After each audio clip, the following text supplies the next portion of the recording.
신바람 사연 아파트. 오늘의 사연 시작하겠습니다. 원래 올해 12월쯤 결혼하기로 하고 지난 6월부터 결혼 준비를 시작했던 29살 여자입니다.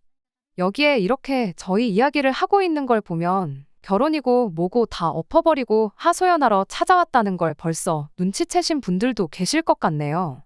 연애 기간이 그렇게 길었던 건 아니지만 그래도 좋은 사람이라는 확신이 있어서 결혼하기로 정했던 건데 이렇게 결혼 준비 시작하자마자 전부 엎어버리게 될 줄은 정말 몰랐어요.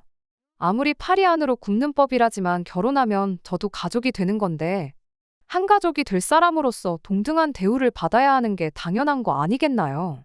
이름 앞에 시자가 붙는다고 해서 그게 뭐 대단한 벼슬자리가 되는 건 아니잖아요. 제가 뭐 조선시대 마냥 어디 대감님 집에 팔려가듯 시집 가는 것도 아닌데 뭐가 그리 대단한 사람들이라고 결혼 준비 시작하자마자 저한테 갑질을 해대는 건지. 이런 집구석과 한솥밥 먹겠다고 기분 맞춰주고 그러는 것보다 결혼이고 나발이고 길게 두고 볼 것도 없이 엎어버리는 게 맞는 게 아닌가 싶어서 단칼에 이 결혼 안 한다고 선언해주고 돌아왔습니다. 아무리 그래도 어른들까지 다 있는 자리에서 제 행동이 너무했다고 하는데 저는 그 사람들이 당해도 싸다고 생각하거든요. 여러분들께서 제 이야기 한번 들어봐 주시고 정말 제 행동이 너무했는지 객관적으로 한번 판단해 주세요. 저한테 친구가 한 명 있어요. 그 친구는 저랑 어려서부터 친하게 지내던 친구가 아니고 대학교를 졸업하고 막 취직 준비를 시작했을 때 알게 된 친구였어요. 당시만 해도 취직 준비에 필요한 정보 공유를 한다고 이래저래 연락을 자주 주고받던 친구였는데 서로 취직하고 나서 사는 게 바쁘다 보니 한동안 소원해져서 몇 년 동안 소식도 모르고 지내게 되었지요. 그런 친구한테서 몇 년 만에 연락이 왔어요. 서로 너무 반갑다고 톡으로 안부도 묻고 근황 이야기도 나누고 하면서 몇 시간을 떠들었습니다. 그런데 보통은 한참 이렇게 소식도 모르고 지내던 친구가 갑자기 연락을 해오면 안부가 궁금한 것보다는 다른 용건이 있어서 하는 경우가 많잖아요. 그 친구도 제 안부를 묻고 싶다기보단 다른 이유가 있겠거니 생각했어요. 아니나 다를까 저한테 남자를 한 명 소개시켜주고 싶다는 이야기를 꺼내왔어요. 그때쯤 제가 마침 한참 사귀고 있던 사람과 되게 안 좋게 헤어지게 되었는데 어디서 그 소식을 들었나 보더라고요. 아무튼 그때 친구한테 소개를 받게 된 게 제 남자친구였습니다. 남자친구는 저보다 5살 연상으로 제 친구하고는 대학교 때부터 알고 지낸 사이였던 사람이었어요. 아무튼 그렇게 친구의 주선으로 남자친구를 처음 만나게 되었고 그렇게 몇 번 더 만나다가 남자친구와 연애를 시작하게 되었습니다. 연애 6개월 차가 되었을 때 남자친구가 먼저 결혼에 대한 이야기를 꺼내왔어요. 연애만 하는 것도 좋지만 자기가 아무래도 나이가 있다 보니 결혼을 생각하지 않을 수가 없다면서 조금 더 진지하게 저랑 만나고 싶다고요. 말씀드렸던 것처럼 지금 남자친구를 만나기 전에 만나던 사람과 조금 마무리가 안 좋게 헤어졌었거든요. 그런데 이렇게 갑자기 나타난 남자친구가 똥차가 가고 찾아온 벤츠가 아닌가 하는 착각까지 하게 되었죠. 남자친구를 만나기 전에 만나던 사람과 워낙에 안 좋게 헤어졌다 보니 남자친구가 더 좋은 사람처럼 보였나 싶었던 것 같아요. 객관적으로도 학벌이나 직장, 뭐 하나 전에 만나던 사람보다 빠지는 게 없는 사람이기도 했어요. 아무튼 저도 늦은 나이는 아니지만 곧 30을 앞두고 있던 나이다 보니 남자친구가 꺼낸 결혼 이야기를 긍정적으로 받아들이게 되었습니다. 그 뒤로 반년 정도를 더 만나다가 지난 6월에 남자친구의 청혼을 받게 되었고 그렇게 저희는 올해가 가기 전에 결혼식을 올릴 계획을 세우고 본격적으로 결혼 준비를 시작하게 되었습니다. 남자친구와 저 사이에 친구가 있다 보니 결혼 이야기 오가는 동안에 서로가 말은 안 했지만 대충 조건이 어느 정도인지에 대해서는 어렴풋이 알고는 있었어요. 그러다 남자친구의 청혼을 받고 나서는 쉬쉬할 일도 아니겠구나 싶어서 서로의 경제 상황에 대해서 오픈을 하게 되었습니다. 일단 저는 현재 외국계 기업에서 일을 하고 있어요. 올해로 입사 4년차 대리고 세금 같은 거 전부 제외하고 월급을 280 정도 받고 있습니다. 또래들과 비교하면 뭐 엄청 모자란다 싶을 만큼 적게 버는 것도 아니고 평범한 편이지요. 그래도 회사가 외국계다 보니 추가 근무를 한 것에 대해서는 칼같이 계산을 해주는 편이에요.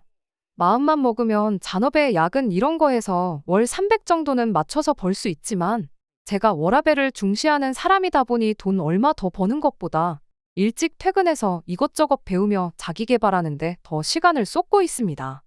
아무튼 직장 생활 시작한 이래로 제가 저금으로만 2천만 원 정도를 가지고 있습니다.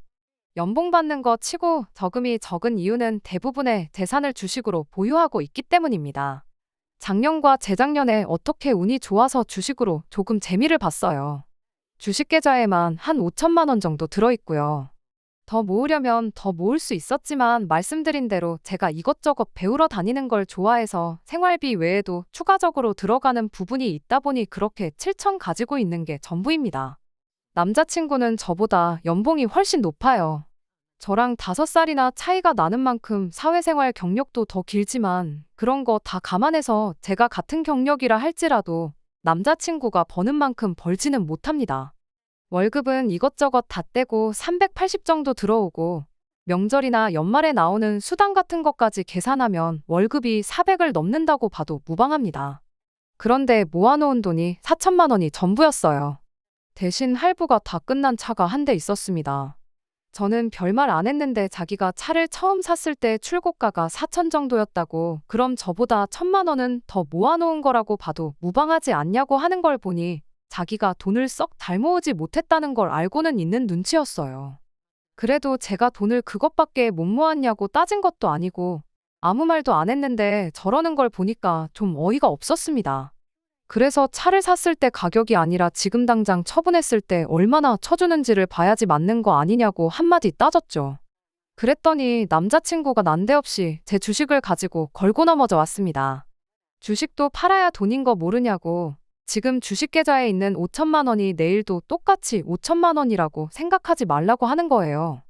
주식이라는 게 원래 예상할 수 없는 것이다 보니 남자친구 하는 말이 틀린 말은 아니었지만 그 상황에서 그런 말을 한다는 건 억지나 마찬가지였습니다.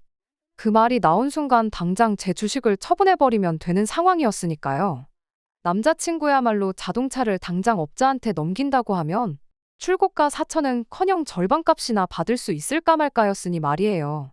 그렇게 따지고 들면 그만인 이야기였지만 사실 애초에 처음부터 저는 저희가 결혼을 앞두고 서로 경제 상황을 알기 위해 말을 꺼낸 거지 돈이 얼마나 인내업내를 가지고 싸울 생각이 없었습니다. 저 또한 당장 제 돈의 대부분이 주식에 묶여있는 상황이었던 데다가 계속 상승세를 타고 있는데 결혼 때문에 굳이 그 돈을 빼고 싶지는 않았거든요. 적어도 신혼집 구하기 하루 전까지는 손에 쥐고 있고 싶었고 가능만 하다면 향후 몇 년은 그냥 들고 있고 싶었던 게 제 마음이었어요. 그러니 따지고 보면 저는 수중에 2천밖에 없는 거나 마찬가지였는데 그 상황에서 제가 남자친구한테 돈을 너무 못 모은 거 아니냐고 따지고 들 이유가 하나도 없던 상황이었습니다. 그래서 남자친구한테 그냥 결혼 앞두고 우리 상황이 어떤지 알고 싶었을 뿐이지 모아놓은 돈은 크게 상관없다. 어차피 대출을 꽤 많이 끼고 시작할 텐데 오히려 오빠 월급이 좋은 게 훨씬 다행인 거 아니냐. 지금 당장보다는 앞으로가 중요한 거 아니겠냐. 이렇게 말해주면서 오해는 풀었고 다툼까지 가지는 않았네요. 그제서야 남자친구도 조금 평정심을 되찾더니 모아놓은 돈이 별 볼 일 없던 이유에 대해서 나름 해명 아닌 해명을 해줬어요. 자기가 취직한 이래로 부모님한테 직접적으로 돈을 드렸던 적은 한 번도 없지만 여태껏 자기가 공부할 수 있는 여건도 마련해 주시고 지금 이렇게 자리 잡을 때까지 부모님이 자기한테 해주신 게 있지 않냐고. 이날이 때껏 자기한테 베풀어 주신 만큼 전부 돌려드릴 수는 없겠지만 최대한 자기가 힘닿는 데까지는 잘해드리고 싶어서 그랬던 거라면서요. 차를 일찍 뽑은 것도 평생 일하는 것밖에 모르고 사셨던 두 분이시다 보니 쉬는 날에 어디 놀러 갈 줄도 모르셔가지고 이젠 그렇게 고생만 하실 필요 없다고 자기가 주말이면 여기 모시고 다니고 저기 모시고 다니고 하려고 뽑았던 거랍니다. 제 질문에 예민하게 굴었던 이유는 혹시나 자기가 모아놓은 돈이 별로 없다는 이유로 청혼을 받자마자 결혼을 안 한다고 나올까봐 그랬던 거라며 자기가 성급했다고 사과를 바로 해왔어요. 1년 짧은 기간이나마 연애하는 동안 한 번도 다툰 적이 없었는데 결혼하기로 하자마자 크게 다투진 않을까 싶었는데 자기가 잘못했다는 거 바로 인정하고 사과를 하는 모습에 안심이 되더라고요. 쓸데없이 자기 자존심 지키겠다고 계속 화내는 것보다 인정할 거 인정하는 모습이 100배 1000배 낫다고 생각했거든요. 그리고 동시에 가족들한테 잘하는 가정적인 면도 좋게 보였어요.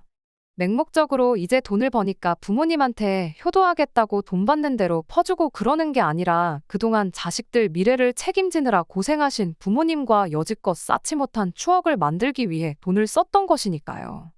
자기만 알고 이기적인 그런 사람보다야 그런 마음을 쓸 줄 아는 모습이 좋아 보였어요. 저도 결혼하면 한 가족이 되는 거잖아요. 아무리 100세 시대라지만 인생이 결코 긴 게 아닌데 돈 없이는 사랑도 행복도 찾을 수 없다지만 아무 추억도 만들지 않고 돈만 쥐고 있는 게 능사는 아니라고 생각하기도 하고요. 그 와중에도 자기 미래를 대비하겠다고 저금을 했던 것도 아무리 액수가 4천밖에 되지 않을지라도 아무 생각 없이 덮어놓고 돈만 펑펑 쓰는 생각 없는 사람처럼 보이지도 않았고 말이죠. 말씀드렸다시피 어차피 월급 또한 저보다 남자친구가 월등히 좋았고 저나 남자친구나 뭐 배우러 안 다니고 여행 같은 거 안 다니고 월급을 받는 족족 모았다고 한들 대출 없이 서울에 집을 구하는 게 어디 가능키나 한 일이겠나요? 물론 빚이라는 게 적으면 적을수록 좋은 거라지만 한편으로는 돈 빌리는 것도 능력이라고 하잖아요. 대출을 조금 더 받더라도 맞벌이 생활 유지하면서 하나씩 차근차근 맞춰나가는 게 맞다 싶었습니다. 다행히 남자친구가 벌써 차도 가지고 있었고 하니 집 문제만 빼놓고 생각해보면 당장 크게 돈 나갈 곳이 없다고 봐도 무방했지요. 아무튼 그렇게 이야기를 마치고 집에 돌아가는 길이었는데 남자친구가 헤어지면서 자기가 전생에 나라를 구했나 보다고 저 같은 사람과 결혼하게 된 게 자기한테 정말 큰 행운이라며 고맙다는 말을 해주더라고요. 그러고는 제 두 손을 꼭 잡더니 우리 결혼해서 꼭 남부럽지 않게 행복하게 잘 살자는 말을 해줬어요. 그때까지만 해도 남자친구가 해줬던 말처럼 결혼해서 행복하게 잘 살 거라 생각했지 이렇게 최악의 모습으로 갈라서게 될 줄은 생각도 못했습니다. 아무튼 그날 이후 저도 저희 부모님께 결혼할 사람이 생겼다는 사실을 전했어요. 어머니께서 이것저것 물어보셨는데 역시나 월급이 그 정도 되는데 모아놓은 돈이 4천이 전부냐 그건 씀씀이가 너무 큰 거 아니냐며 조금 안 좋은 반응을 보이셨습니다. 그래도 할부 끝난 차도 가지고 있고 돈이야 지금 얼마 더 있는 것보다 앞으로 어떻게 모으는지가 더 중요한 거 아니냐. 나도 주식으로 이득 본 거 아니면 5천 정도밖에 못 모았을 텐데 그렇게 생각하면 오히려 잘 모은 거 아니냐 남자친구 편을 들어줬지요. 어머니께서도 하긴 그렇긴 그렇다고 하시며 제 말에 동의를 해주셨고 당장 돈 얼마 있는 것보다 사람 됨됨이가 더 중요한 거 아니겠냐며 어떤 사람인지 좀 보게 하루라도 빨리 집에 인사시키러 데리고 오라 하시더라고요. 막상 남자친구를 집에 인사시켰더니 처음 보여주셨던 안 좋은 반응과는 다르게 저희 부모님 두 분 다 남자친구를 엄청 마음에 들어 하셨어요. 성격도 싹싹하니 좋고 직장도 인물도 뭐 하나 빠지는 데가 없다고요. 남자친구도 저희 부모님한테 그동안 자기가 부모님 모시고 여기저기 다녔던 여행지 이야기를 꺼내면서 그중에 가장 좋았던 곳들을 뽑아서 저희 결혼하고 나거든 저희 부모님 모시고 한 번 더 다녀오면 어떻겠냐 이런 식으로 이야기를 했습니다. 그때까지만 해도 제가 정말 사람 하나 제대로 봤구나 싶었어요. 자기 가족만 소중하고 자기 가족만 챙기는 이기적인 사람이 아니라 배우자의 부모님한테도 잘하는 가정적이고 양가 불문하고 가족들에게 헌신하는 좋은 1등 신랑감이라 생각했습니다. 그런데 막상 남자친구의 가족들과 함께 있던 자리에서는 그런 모습이 아니라 한쪽으로 치우쳐도 너무 치우친 그동안의 모습과는 정반대의 모습을 보여줬어요. 그리고 결국 그것 때문에 남자친구 가족들을 처음 만난 그날 결혼하기로 한 거 다 엎어버리고 남자친구 집까지 쑥대밭으로 만들고야 말았네요. 남자친구를 저희 집에 소개했으니 당연히 이번엔 제가 남자친구 집에 인사를 드리러 갈 차례가 되었습니다. 남자친구가 워낙에 저희 집에서 좋은 모습을 보여줬으니 저 또한 남자친구가 했던 것처럼 똑같이 좋은 모습을 보여주고 싶었어요. 다만 제 성격이 남자친구처럼 싹싹하고 어른들 앞에서 긴장 안 하고 그런 성격이 아니다 보니 혹시나 실수하지 않을까 걱정도 많이 했습니다. 다행히 남자친구 부모님이 그렇게 깐깐해 보이는 사람들은 아니었어요. 저희가 근처까지 다 와간다고 연락했더니 아파트 현관까지 나오셔서 저희를 마중 나와 주셨어요. 그 길로 예약한 식당에 가서 식사를 하고 왔습니다. 모처럼 외식하러 나왔는데 밥 먹는 중에 이런저런 질문했다간 먹다 체할 수도 있다고 본격적인 이야기는 집에 가서 하자며 정말 간단한 질문들 외에는 아무것도 안 물어보셨어요. 그런 사소한 배려에 좋은 분들이구나 하는 생각을 가졌고 그러면서 저도 점점 긴장했던 게 조금씩 풀어지기 시작했습니다. 그렇게 식사를 마치고 다시 남자친구 집으로 향했고 그때부터 남자친구 부모님의 질문 공세가 이어지기 시작했습니다. 덕분에 긴장이 많이 풀어졌다 보니 물어본 질문에 대답하는 게 전혀 어렵지 않았어요. 남자친구가 저희 부모님께 했던 만큼 싹싹하지는 않았지만 나름대로 잘했다고 생각했고 저 혼자만의 생각일 수도 있겠지만 남자친구 부모님 또한 저를 마음에 들어 하시는 듯 싶었습니다. 그런데 문제는 남자친구의 여동생이었어요. 저한테는 하마터면 제 인생 최악의 신우가 될 뻔했던 사람이기도 하고 어떻게 보면 덕분에 결혼이 엎어졌으니 은인이기도 한 사람이지요. 아무튼 그때는 남자친구 동생이 인격이 파탄난 사람인 걸 몰랐고 어쨌든 남자친구의 가족이니 웬만해서는 저를 좋아라 해줬으면 싶었습니다. 외출 중이라 같이 식사하는 자리는 함께하지 못했는데 집에 도착해서 한참 이야기 나누던 도중에 동생이 집에 돌아왔어요. 남자친구한테 저보다 나이가 1살 어린 여동생이 있다는 건 이미 연애 시작할 때쯤부터 알고 있었습니다. 여동생이 있다는 이야기 정도만 들었지 직접 만나보거나 여동생에 대해서 자세한 이야기를 들어본 적은 없었지만 그래도 저랑 1살 차이밖에 나지 않는 만큼 친자매까지는 아니어도 친구처럼 가깝게 지낼 수도 있겠구나 생각했었어요. 하지만 그거야말로 저 혼자만의 생각이었습니다. 남자친구 여동생이 집에 들어오자마자 어머님께서 동생한테 여기 네 새언니 될 사람 와 있으니까 어서 와서 인사부터 하라고 한마디 하셨지요. 저보다 1살 어리다는 건 이미 알고 있었지만 어쨌든 초면이다 보니 동생이 저한테 인사를 하기 전에 먼저 제가 안녕하세요 하고 앞으로 잘 부탁드린다 인사를 건넸습니다. 그런데 여동생이란 사람은 시큰둥한 표정으로 제 인사를 받는 둥 마는 둥 하더니 다짜고짜 저를 위아래로 훑어보기 시작했어요. 그러더니 벼랑간 제 인사를 받기는커녕 너가 걔구나? 한마디 던지고는 남자친구 부모님 옆자리에 가서 털썩 자리를 깔고 앉더라고요. 난데없이 반말을 내뱉는 남자친구 동생 때문에 순간 그 자리 분위기가 그대로 얼어붙어 버렸어요. 그런데 그 와중에 남자친구 여동생한테 말버릇이 그게 뭐냐 하고 지적해주는 사람이 한 명도 없었습니다. 남자친구가 설마 동생이나 부모님께 제 나이를 말을 안 해줬나 싶기도 했는데 말을 안 해준 건 둘째 치더라도 남자친구 본인이 이미 제가 1살 더 많은 걸 알고 있는데 그 상황에 동생한테 말 한마디 안 하고 가만히 있는 건지 싶었습니다. 애초에 초면인 사람한테 반말부터 내뱉는 게 정상은 아닌 상황이잖아요. 몰랐을 수도 있지. 착각했을 수도 있지 하고 그냥 넘길 상황도 아니었어요. 이후로도 당연한 듯이 저한테 계속 반말로 말을 해대기 시작했거든요. 그 와중에 남자친구가 한마디 하기는 했는데 그게 예의 없는 말투에 대한 지적이 아니었습니다. 남자친구 동생이 먼저 저한테 말을 꺼냈어요. 설마 예비시댁에 인사하러 왔는데 빈손으로 온 건 아니겠지? 하고 물어왔죠.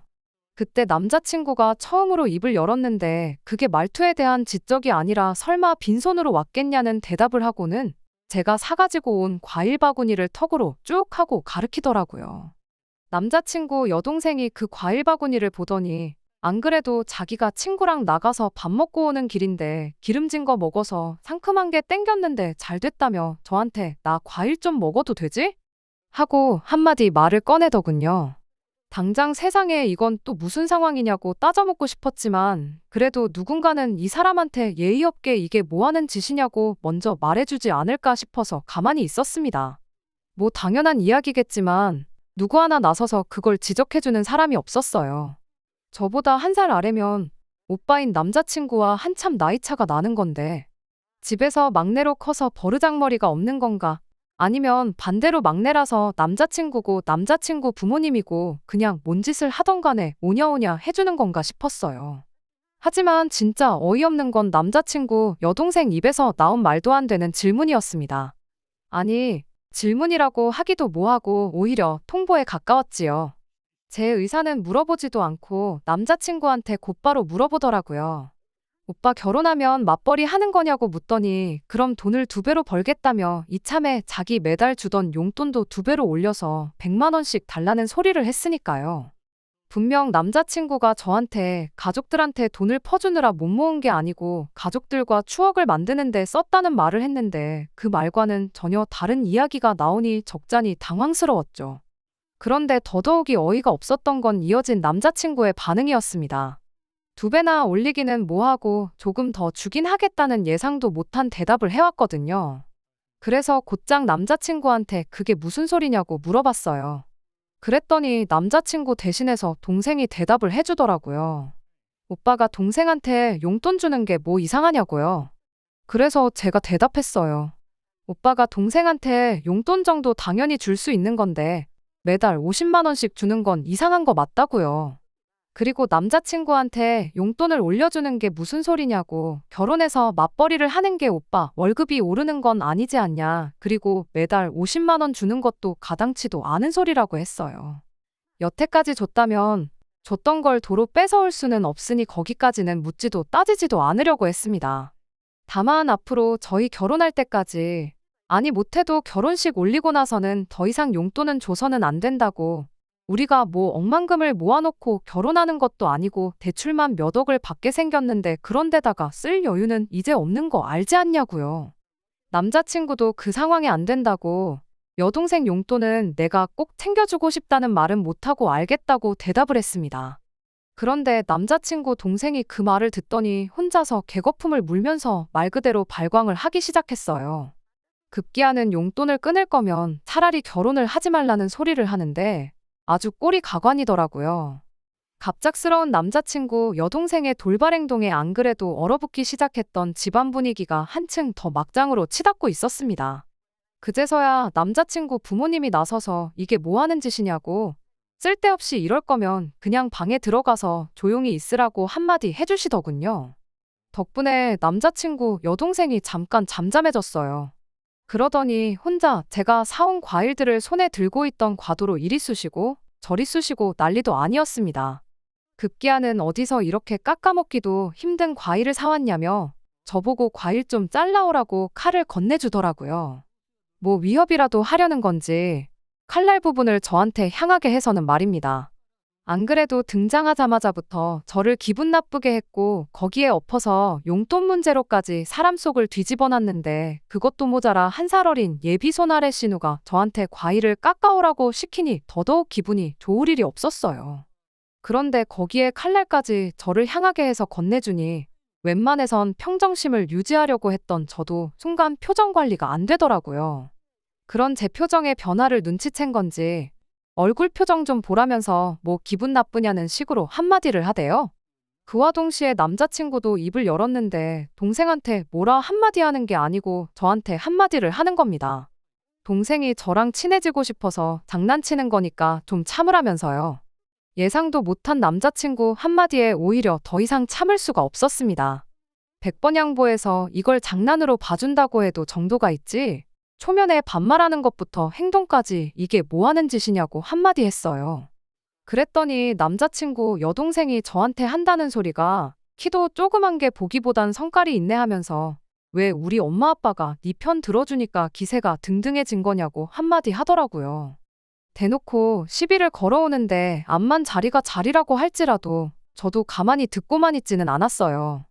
그때까지만 해도 파혼할 생각은 없었으나 그렇다고 해서 여기서 제가 꼬리를 내리면 결혼 후에도 평생을 두고 저렇게 시비를 걸어올 게 뻔하겠구나 싶었거든요.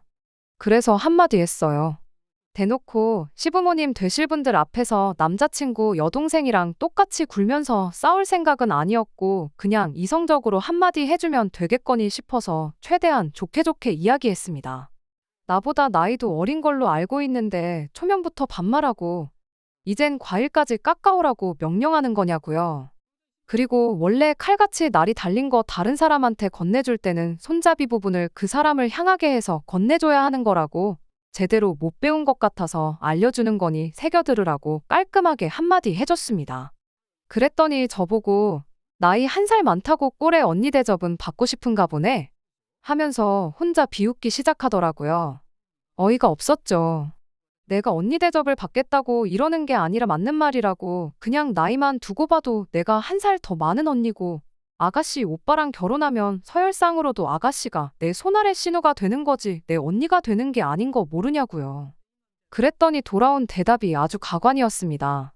자기가 왕년에 학교 다닐 때 좀 놀았다는 걸 자랑처럼 이야기를 하더라고요. 원래도 자기가 노는 언니들 아닌 이상 한두 살 차이는 그냥 먹고 들어갔다고요.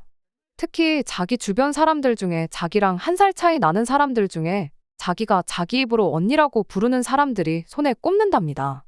그러니 자기가 저한테 언니라고 부를 이유도 없다는 거예요.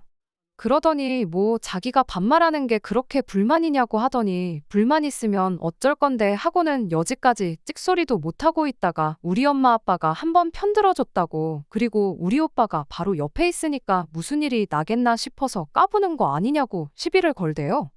딱 보니 믿는 구석 없으면 내 눈도 똑바로 못 마주치고 깔고 다녔을 스타일인데 내가 너 같은 애들 한두 번 상대해보는 줄 아냐면서 세상 참 많이 좋아졌답니다. 예전 같았으면 그냥 묻지도 따지지도 않고 뭘 꼬나보냐 한마디 해주고 머리끄댕이부터 붙잡아 아주 초죽음을 만들어놨을 거라나요. 그 와중에 남자친구던 남자친구 부모님이던 누구라도 동생이 파혼하라고 고사를 지내는 건지 지 혼자 미쳐 날뛰는 걸 말려줬더라면 저 또한 파혼까지 택하진 않았을 수도 있어요. 그런데 그나마 제 편을 들어주는 것 같던 남자친구 어머니도 우리 애기가 용돈 못 받게 되니까 더 저러는가 보다 하면서 그래도 주던 걸 어떻게 못 주게 할 수 있냐며 애가 용돈 받던 건 건들지 말라고 한마디 하시더군요. 남자친구도 그러는 게 좋겠다고 거들어주기 시작했고요. 이젠 온 가족이 나서서 자기를 도와주니 남자친구 여동생이 아주 기가 살아가지고는 이제 네 편은 아무도 없는 것 같은데 전세가 역전된 거 딱 봐도 모르냐며 알아서 기라고 한마디 하는 겁니다. 그때 저도 뚝하고 제 인내심이 끊어졌어요. 아무리 팔이 안으로 굽는 법이라지만 이 집구석에 한 식구로 들어오면 제가 앞으로 무슨 꼴을 당하며 살게 될지 눈에 보이기 시작하더라고요. 그렇게 파혼까지 각오하니 저 혼자 예의 차리고 좋게 좋게 말할 이유도 없다 싶어서 저도 그때부터 똑같이 반말로 말을 하기 시작했습니다. 연예인이나 운동선수같이 유명한 사람들도 혹시나 자기가 과거에 잘못했던 거 들킬까봐 조마조마해하고 실제로 들킨 사람들은 아무리 당사자한테 사죄를 하고 용서를 빌어도 활동을 다시 못할 만큼 나락에 가버리는 정의가 승리하는 사회가 되었으니 네 말대로 세상 참 좋아진 것 같다고요. 그리고 남자친구는 물론이고 남자친구 부모님 앞에다 대고 저걸 보니 이 집 가정교육 수준이 어느 정도 되는지 알겠다고 나는 이 집에 며느리로 들어오기엔 너무 아까운 것 같으니 결혼 이야기는 없던 걸로 하고 저도 여기까지만 하고 이만 가보겠다 말하고 자리에서 일어났어요. 그리고 남자친구 동생한테 마지막으로 한마디 해줬습니다. 뭔가 크게 착각하는 것 같은데 왕년에 사람 괴롭히고 그런 이야기 어디 가서 자랑처럼 할 만한 이야기가 아니고 네 얼굴에 네 부모 네 오빠 얼굴에 침 뱉는 거나 마찬가지니까 오늘부로 그 이야기는 어디 가서 꺼내지도 말라고 충고 한마디 해줬습니다. 그리고 나서 남자친구 동생이 난도질을 해놓은 과일은 두고 멀쩡한 과일들만 챙겨 들고 저런 인간도 안 되는 애 먹으라고 사온 과일이 아니니 아까워서라도 도로 가져가겠다 말하고 현관문 쪽으로 몸을 돌렸어요. 그런데 뒤에서 남자친구 동생이 저를 향해 냅다 뛰어오더라고요. 머리끄댕이라도 잡으려는 건지 팔을 뻗길래 그대로 그 팔을 잡아서 업어치기로 바닥에 내동댕이를 쳐버렸어요. 지난 몇 달 동안 남자친구 입에서 처음 결혼에 대한 이야기 나왔을 때 혹시나 싶어서 체중 관리도 미리미리 할 겸해서 운동을 시작했었거든요. 그냥 헬스장만 다니기에는 지루한 것 같고 새로운 것도 배워보고 싶어서 집 근처에 있는 종합격투기 도장에 등록해서 주짓수며 유도며 이런 걸 배웠거든요. 체중 관리가 목적이었지 실전에 쓰려고 배운 건 아니었는데 이렇게 배운 걸 써먹고야 말았네요. 아무리 제가 먼저 결혼은 없던 일로 하겠다고 말을 하긴 했지만 결혼 허락받으러 간 자리에서 다른 사람도 아니고 예비신우 될 사람을 바닥에 패대 기쳐버렸으니 이제 진짜로 이 결혼은 물 건너갔구나 싶었습니다. 갑자기 펼쳐진 상황에 다들 당황한 기색이 역력했는데 그 틈을 타서 집에서 빠져나왔어요. 그제서야 남자친구가 정신을 차린 건지 저를 쫓아나왔는데 급하게 제 손을 낚아채서 한다는 소리가 미안하다는 사과가 아니라 지금 어른들 계신 데서 뭐 하는 짓이냐고 따지고 들더라고요. 그러더니 당장 동생한테 먼저 사과하라길래 낚아챈 제 손을 쥐고 있던 남자친구 손을 그대로 비틀어 꺾어버렸어요. 이것도 도장에서 호신술 수업 시간 때 배운 건데 이런 데서 또 써먹을 줄은 몰랐네요. 그대로 손목이 꺾인 남자친구가 비명을 지르며 그대로 바닥에 주저앉더라고요. 마무리까지 이렇게 확실하게 정을 떼주니 오히려 고마울 따름이었습니다. 참 좋은 사람이라 생각했고 결혼까지 생각했는데 본 모습이 이런 사람일 줄은 몰랐다고. 동생 용돈 못 주게 된 게 엄청 아쉬워 보였는데 오히려 잘 된 거 아니냐고. 평생 인간도 못 되는 동생 뒷바라지나 해주면서 살라고 한마디 해주고 집에 돌아왔습니다. 저희 어머니가 이야기 듣더니 뭐 그런 경우 없는 집구석이 다 있냐며 어이없어 하시더라고요.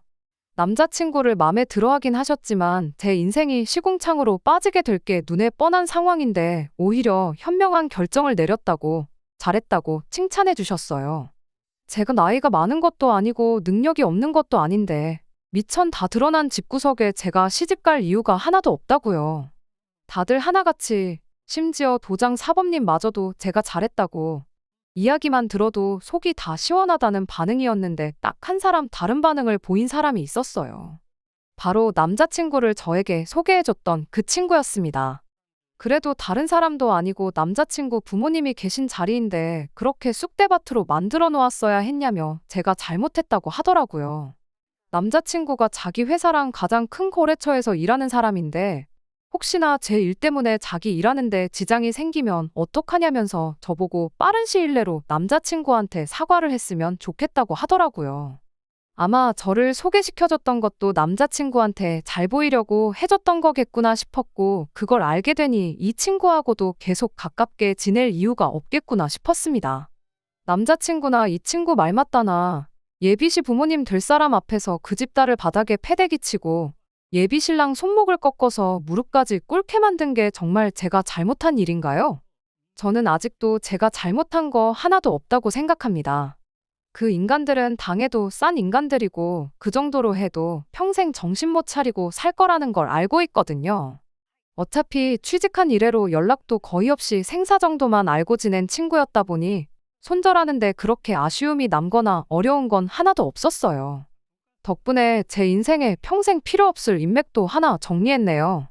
아무튼 이렇게 결혼식 날짜까지 대충 잡아두었던 남자친구하고는 평생 두 번 다시 볼 일이 없게 되었습니다. 다른 사람들 말만큼 제 29 나이가 새로운 만남을 시작하기에 너무 늦은 나이라고는 생각하지 않아요. 물론 이렇게 대일 만큼 대인 상황에 당장이라도 누구를 만나야겠다는 건 아니지만 다음에 만나는 사람은 제발 정신머리 똑바로 박히고 정신머리 똑바로 박힌 가족들을 가지고 있는 평범한 사람이면 좋겠습니다. 끝까지 들어주셔서 감사합니다. 오늘의 사연은 여기까지입니다. 구독과 좋아요, 알람 설정 부탁드리고 더 좋은 사연으로 다시 찾아뵙겠습니다. 감사합니다. 신바람 사연 아파트, 오늘의 사연 시작하겠습니다. 안녕하세요. 결혼한 지 2년 된 30대 중반의 여성입니다. 매일같이 다른 사람들의 사연을 들으며 이러쿵저러쿵 한 소리씩 하던 사람이기도 하고요. 그런데 오늘은 제 사연을 좀 말해볼까 합니다. 시부모님도 그렇고 아주버님 부부도 그렇고 어찌 그리 염치가 없으신지.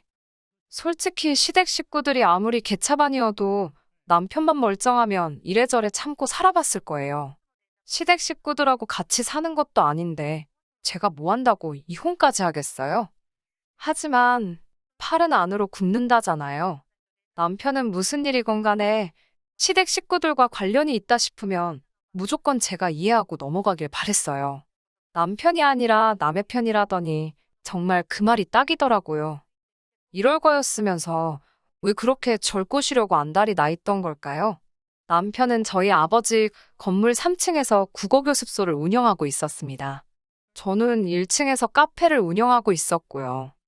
제 카페에 오시는 손님들은 대부분이 단골이고 남편도 그들 중 한 사람이었어요. 고객 관리 차원에서 손님들이 오면 상황이 허락하는 한 한두 마디 인사도 하고 가벼운 대화도 나눕니다. 나중에 들었지만 남편은 그 대화가 즐겁고 기다려지더래요. 아무튼 몇 번의 대화로 서로 좀 친해졌다 싶었을 때쯤 나이 얘기가 나왔습니다. 제가 33이라고 하니 남편은 잠깐 놀라는 듯 하더니 자기도 33이라더군요. 꽤나 어려 보였기에 당연히 저보다 동생일 거라 생각했는데 의외였지요. 그게 거짓말이었다는 걸 알게 된 건 남편과 연인 사이가 되고 반년쯤 되었을 무렵이에요. 여행지에서 쓸 차를 빌리려는데 남편의 운전면허증이 필요했거든요. 그때 남편이 저보다 5살이나 어린 연하라는 걸 알게 되었습니다. 처음엔 당연히 헤어지자고 했어요. 5살 연하면 제 남동생보다도 어렸으니까요.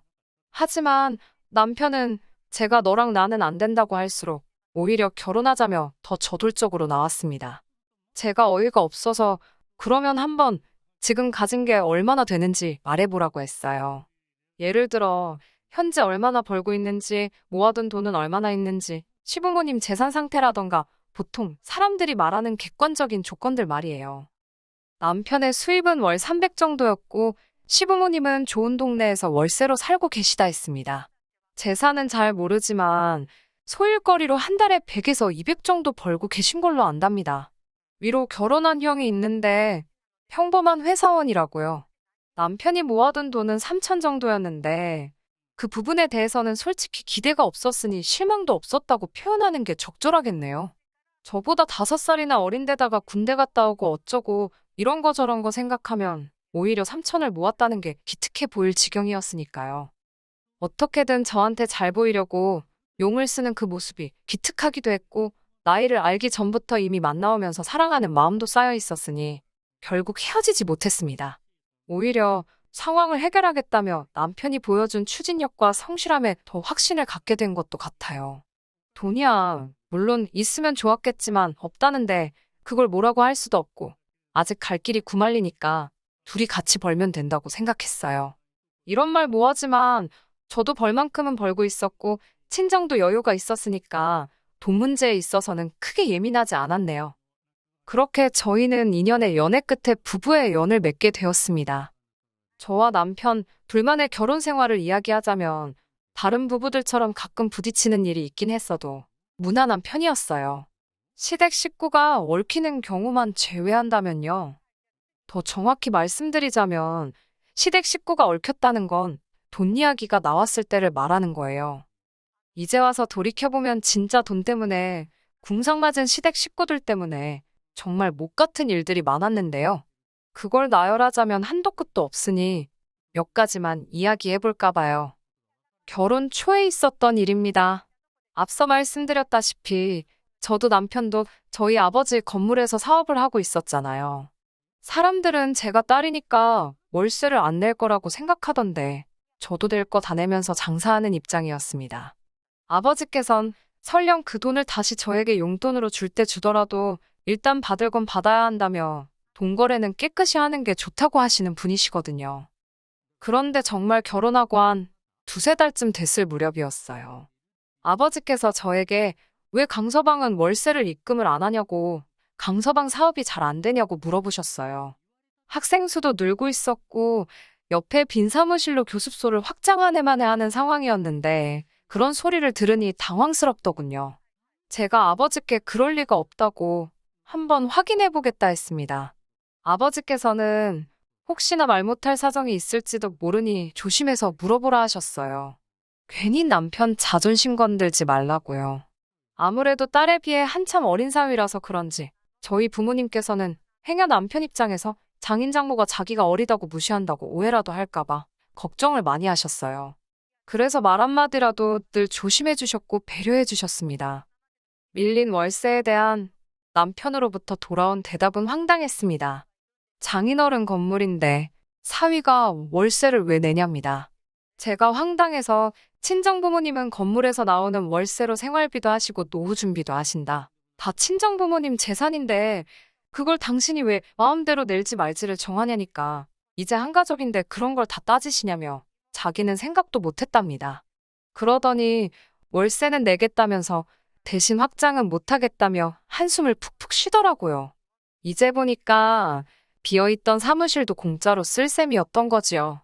어찌나 괘씸하던지 확장을 할 거면 아버지랑 정식으로 계약서 다시 쓰고 하고 그럴 능력 안 되면 깔끔하게 포기하라고 딱 잘라 말했습니다. 결국 남편은 일주일에 걸쳐 밀린 월세를 다 냈고 확장은 안 하더라고요. 어이가 없어서. 게다가 형제라서 그런지 어쩜 그렇게 똑같이 염치가 없던지요. 저희가 결혼한 지 1년이 좀 넘었을 때 있었던 일입니다. 저희 친정 부모님은 두 분이서 그렇게 자주 여행을 다니세요. 자식도 필요 없고 두 분이서 가시는 게 가장 편하시다면서요. 심지어 저나 동생이 좀 껴달라고 사정을 해도 너넨 너네 친구들이랑 다니라며 싫다 하시는 분들입니다. 그리고 언젠가 그런 저희 부모님을 보고 남편이 너무 부러워하더라고요. 그래서 제가 어머님 아버님 결혼기념일을 맞이해 큰맘 먹고 제주도행 비행기 티켓하고 호텔을 예약해드렸습니다. 그런데 두 분께서 저희더러 같이 가자고 하시더군요. 노인네 둘이 가서 무슨 재미가 있냐면서요. 좋아하시면서도 걱정하시는 모습을 보니 차마 싫다 소리는 못하겠더라고요. 결국 저희 티켓하고 호텔도 추가로 사기로 했습니다. 그때 남편이 갑자기 생각났다는 듯이 한번 아주버님과 형님에게도 갈 생각이 있는지 물어보자더군요. 아주버님께 전화를 걸었습니다. 상황 설명을 하고는 어떻게 하시겠냐 물으니 그럼 이참에 당신들도 애들 데리고 같이 가고 싶다 하시더군요. 저는 그럼 제 계좌로 추가 금액을 보내달라 했습니다. 제가 한 번에 카드로 긁겠다고요. 그러자 아주버님께서는 잠깐 말이 없으시더니 어머님 아버님 티켓은 누가 사냐고 물어보시더군요. 순간 아주버님이 보태시려고 그러시나 싶어서 제가 사는 건데 부담 갖지 마시라 했습니다. 아주버님 내보다는 저희 쪽이 형편이 낫기도 했고 처음부터 제가 해드릴 생각으로 벌인 일이니 부담 주고 싶지 않았거든요. 그런데 아주버님 입에서 나온 말은 전혀 뜻밖이었습니다. 기왕 제가 쏘기로 한 거 기분 좋게 다 쏘랍니다. 누구 건 내주고 누구 건 안 내주고 좀 치사한 것 같다면서요. 황당해서 저한테 지금 아주버님 내 비행기하고 호텔을 전부 다 내달라는 거냐고 되물으니 자기네 사정에 100만 원은 지금 좀 무리랍니다. 그래서 못 가시면 아쉽지만 어쩔 수 없지 않냐고 다음에 같이 가자고 했어요. 잠깐 말이 없던 아주버님이 남편을 바꾸라고 하더군요. 저도 더는 상대하기가 싫어서 그대로 남편에게 전화를 넘겼습니다. 전화기를 들고 있던 남편의 표정이 점점 똥 씹은 표정으로 바뀌더라고요. 그때 전 남편도 저와 똑같은 마음일 거라고 생각했어요. 그래서 저렇게 기분이 나쁜 거라고 아주버님이 정말 뻔뻔하고 염치가 없어서요. 하지만 전화를 끊고 남편은 오히려 저에게 화를 내기 시작했습니다. 형네 사정 뻔히 알면서 돈 100만 원 가지고 왜 그렇게 치사하게 구냐고요. 우린 100만 원 없어도 안 죽지만 저쪽 집은 죽는답니다. 제가 죽긴 뭘 죽냐고. 그리고 그 정도로 없으면 안 가는 게 맞지. 내줘도 내가 내주고 싶으면 내주는 거고 안 내준다고 욕하는 거 보니까 안 내준다고 말하길 잘했다 싶다고 저도 받아쳤습니다. 그러자 남편이 한다는 소리가 아주버님 볼 면목이 없어서 자긴 제주도 안 간다더군요. 저더러 혼자 시부모님 모시고 다녀오라면서요. 그래서 제가 됐다고 그럼 어머님 아버님 두 분이서 가시게 하던가 당신이 혼자 모시고 가라고 나는 그렇게는 안 간다고 했습니다. 이건 뭐 돈은 돈대로 쓰고 욕은 욕대로 먹고 기분 더럽다고요. 그러자 남편은 끝까지 한다는 소리가 그럼 제 티켓 사려던 돈은 현찰로 달랍니다. 가서 경비로 쓴다나요. 너무 화가 나서 진짜 구질구질하다고 제가 소리를 빽 질렀어요. 그제서야 남편도 쫄았는지 정신이 들었는지 그만 떠들고 치그러지더군요. 며칠 동안 아무리 생각해봐도 이렇게 뻔뻔할 수가 있나 어이가 없더라고요. 솔직히 결혼 초부터 가족끼리 외식을 가든 나들이를 가든 조금만 돈 든다 싶으면 아주버님네가 이리 빼고 저리 빼고 그러는 게 눈에 빤히 보였어요. 그렇지만 저희와 달리 애들도 있고 아주버님도 외벌이니 오죽하겠나 싶어서 그냥 모르는 척하고 저희 부부가 대부분 부담하고 있었거든요. 저희라고 돈을 쌓아놓고 살아서 그런 게 아니라 그냥 가족이니까 배려를 하고 이해를 한 거지요. 그런데 언젠가부터 아주버님은 저희의 호의를 너무 당연하게 생각하셨나 봅니다. 정말 호의가 계속되면 호구가 된다더니 제가 딱 그 꼴나게 생겼더군요. 결국 제주도 사건 이후로 아주버님네와 정확히 반반씩 부담하기 시작했습니다. 그나마도 처음엔 제가 내고 계좌로 보내달라 하니까 몇 날 며칠 말로만 보내준다 해놓고 안 보내고 질질 끌길래 요새는 아예 카운터에서 나눠서 긁어달라고 하는 수준에 이르렀지요. 하지만 이런 이유로 이혼을 결심한 건 아닙니다. 정말 결정적인 사건은 따로 있었어요. 얼마 전에 있었던 일입니다. 평범한 주말이었는데 아버님께서 같이 삼겹살이나 구워 먹자며 저희 부부를 오라 하셨습니다. 이전에도 몇 번이고 이런 식으로 자리를 만들어 아주버님네와 화해 아닌 화해를 시키시려는 시도를 하셨기에 이번에도 그런 자리겠거니 생각했어요. 말이 좋아 화해지 저희더러 그만 뻗대고 굽히고 들어가라는 거였는데 당연히 제 입장에선 그럴 이유가 없었기에 늘 서로 감정만 더 상하는 일이 비일비재했습니다. 아버님도 참 포기를 모르신다 생각했지만 이번에도 모르는 척 알겠다고 했습니다. 하지만 이번엔 달랐습니다. 시댁에 도착했을 때 아주버님과 형님은 왔다 간 건지 아니면 안 온 건지 어쨌든 자리엔 없었고 아버님 어머님은 이미 꽤나 취해 계셨어요. 술이 약한 남편이 먼저 피곤하다며 자러 들어갔고 저도 따라 들어가려 했지만 아버님이 당신 말이 안 끝났는데 어딜 가냐며 저를 주저앉히시더라고요.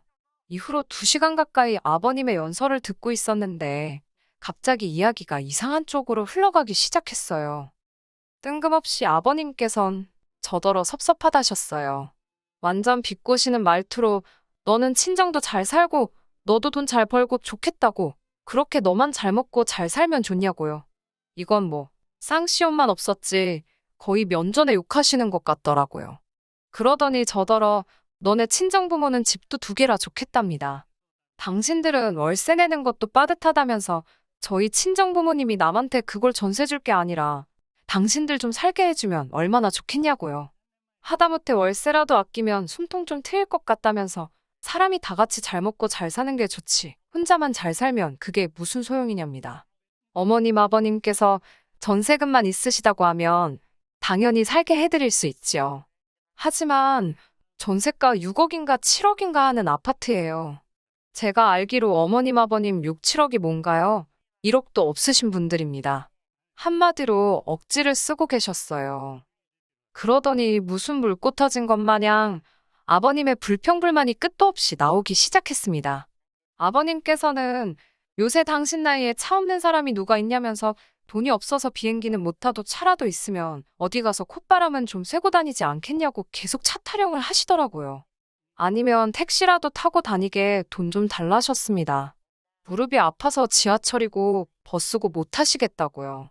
뭐 그 밖에도 한 달에 2번 정도는 당신들 체력 회복 좀 하게 소고기 좀 사달라. 돈 벌어서 월세 내고 뭐하고 나면 남는 거 없으니 생활비 좀 보태달라. 별소리를 다 하시더라고요. 솔직히 기도 안 차고 표정 관리도 안 되었어요.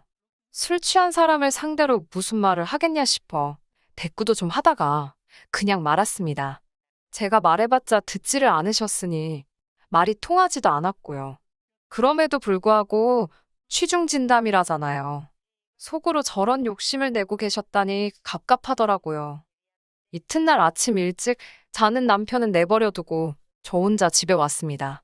이런 결혼을 뭐하러 했나 하는 생각에 감정이 격해져 화도 나고 속도 상하더라고요. 얼마 뒤 남편이 집에 왔습니다. 아무것도 모른다는 표정으로 왜 안 깨우고 혼자 갔냐며 툴툴거리더군요.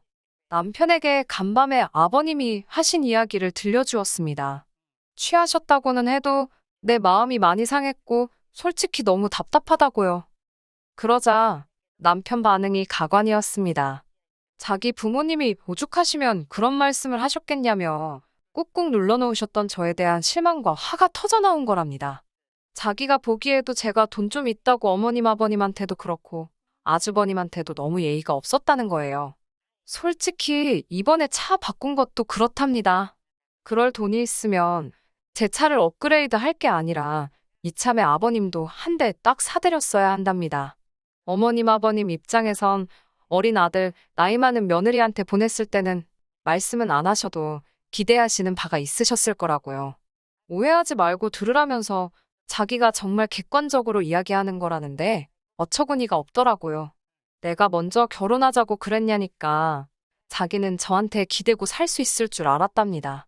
정말 결혼 전에는 별도 달도 따질 것 같더니 이게 무슨 일이지 어안이 벙벙하더군요. 며칠의 고민 끝에 남편에게 이렇게 사는 건 아닌 것 같다고 헤어지자 했습니다. 이혼하자고요.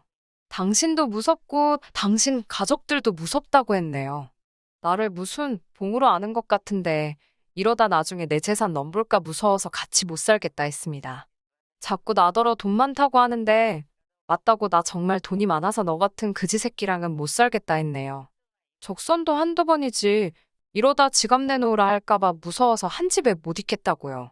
친정 부모님이 부부간의 말 함부로 하지 말라고 상처된다고 못 주워 담는다고 항상 말 조심하라 가르치셨는데 막말로 말조심이고 나발이고 말이 칼날이라면 남편 가슴을 갈기갈기 찢어놓고 싶은 심정이었습니다. 남편은 이혼해봤자 제 재산의 반이 자기 거라며 자기는 손해볼 거 없다는 멍청한 소리를 떠들어대더군요.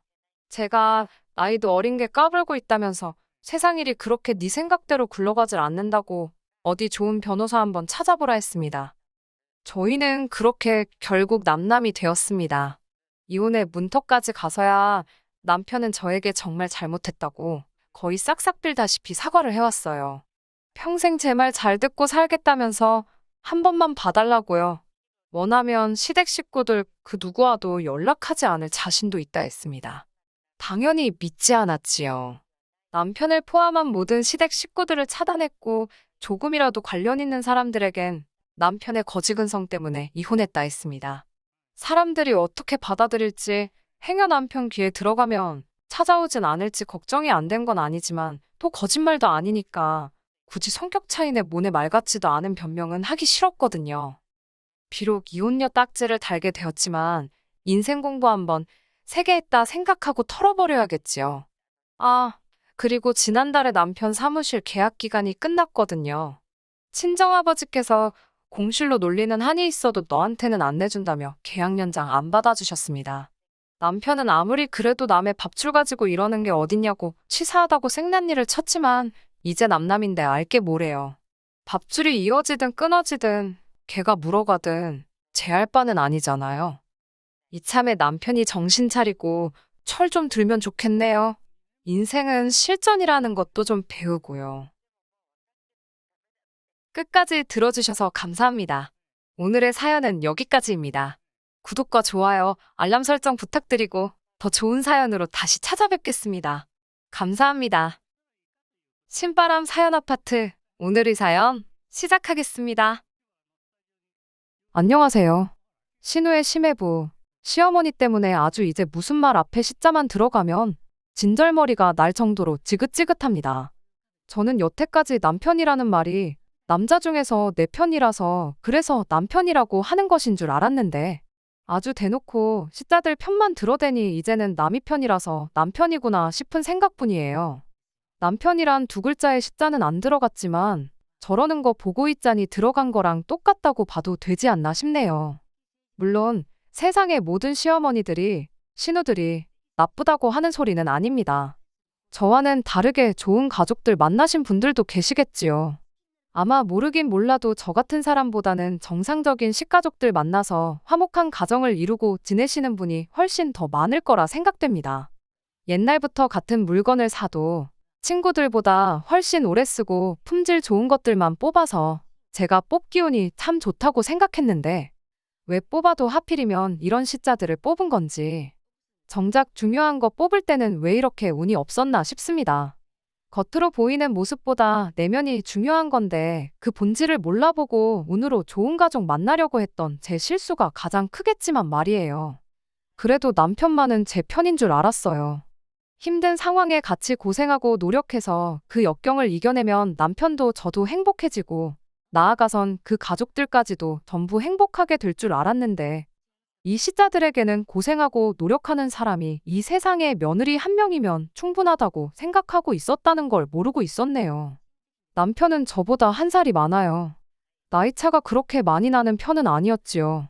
때론 친구 같기도 하고 같이 있으면 마음 편하게 해주는 남편이 참 좋았습니다.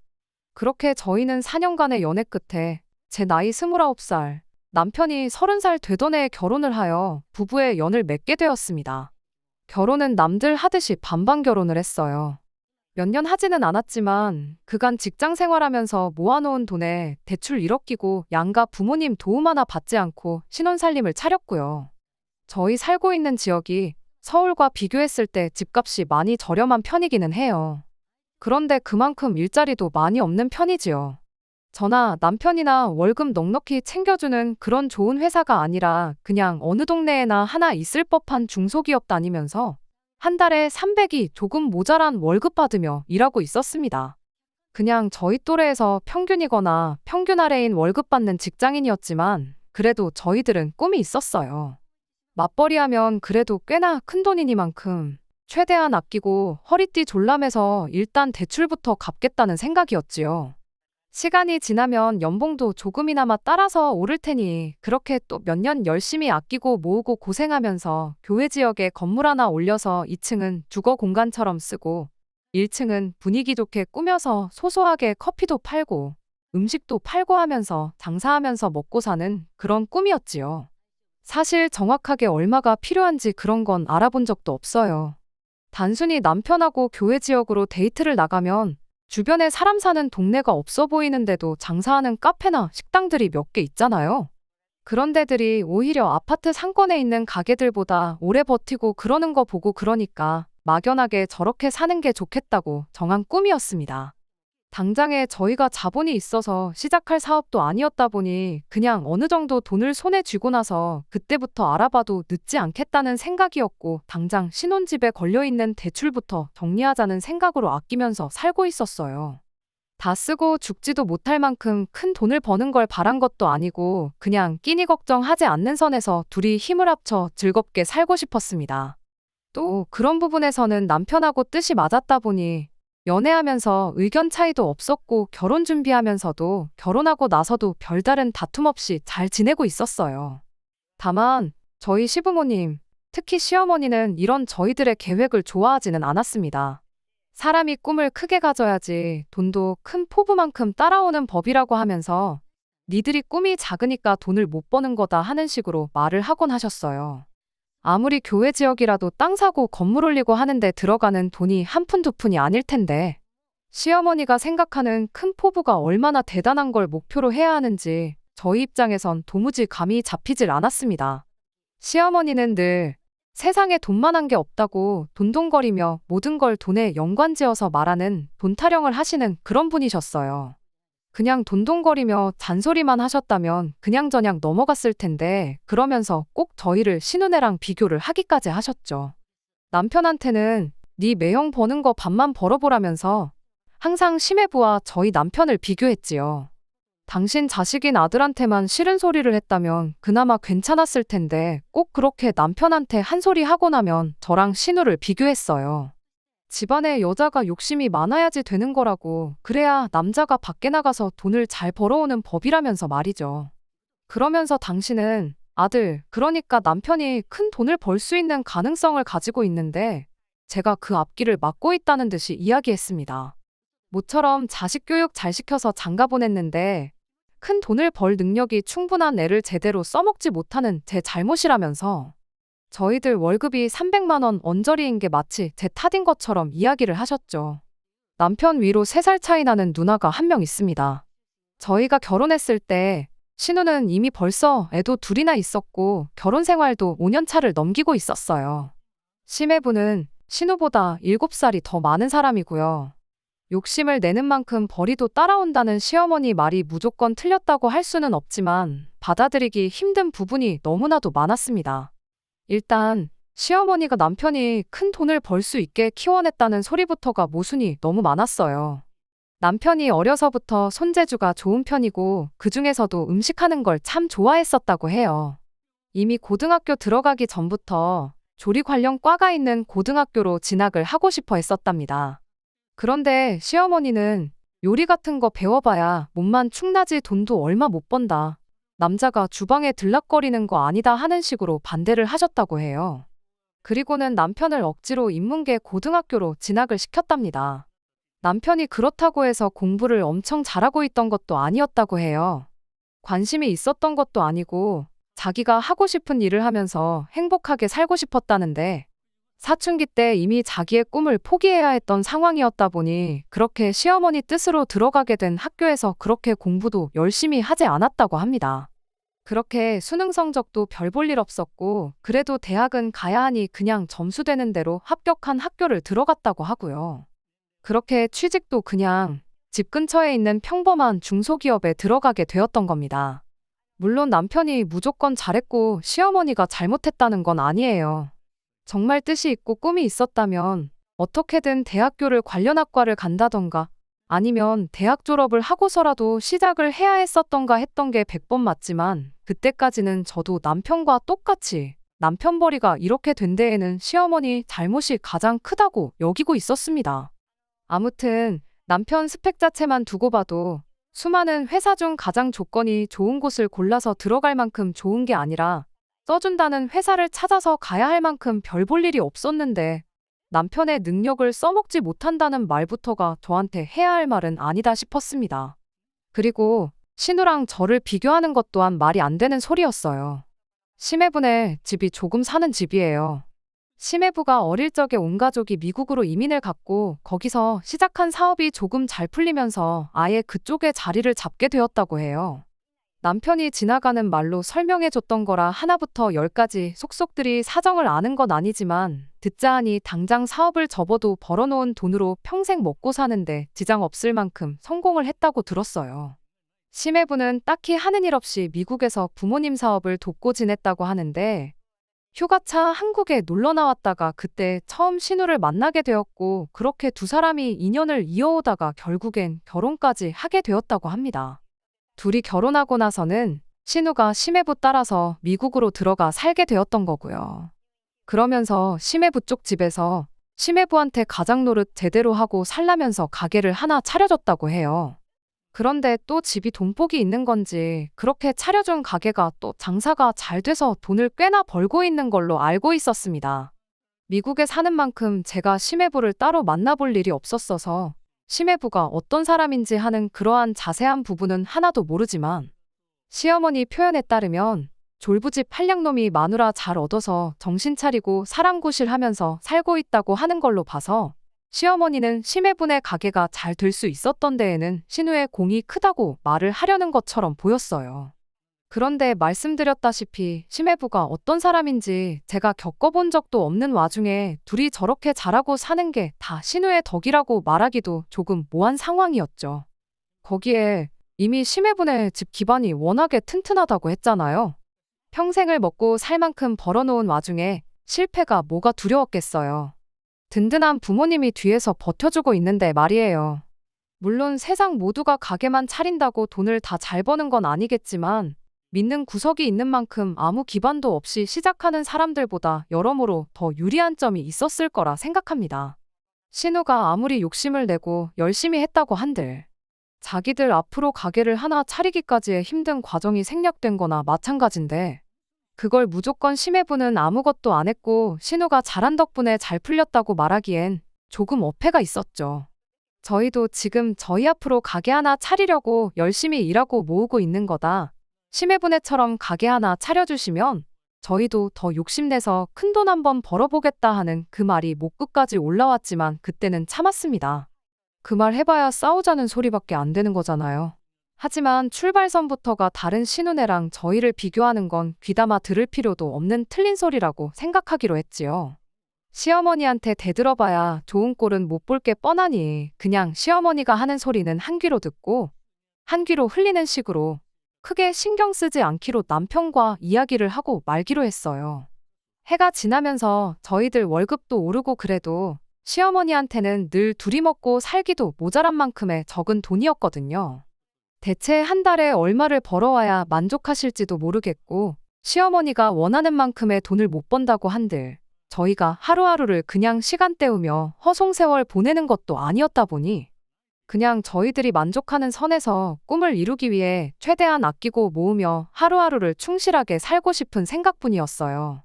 하루하루 최선을 다해서 살고 있다고 생각해도 꼭 시어머니가 신우네랑 저희를 비교하면서 초를 치는 게 하루 이틀 일이 아니었습니다.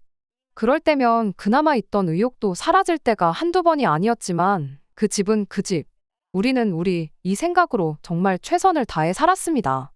그러던 중 결혼 생활한 지 3년째가 되던 해에 남편한테 안 좋은 일이 하나 생겼어요. 정확히는 남편이 아니고 남편 회사에 안 좋은 일이 생긴 거죠. 코로나 사태를 버티지 못하고 결국 회사가 문을 닫게 되어버렸거든요.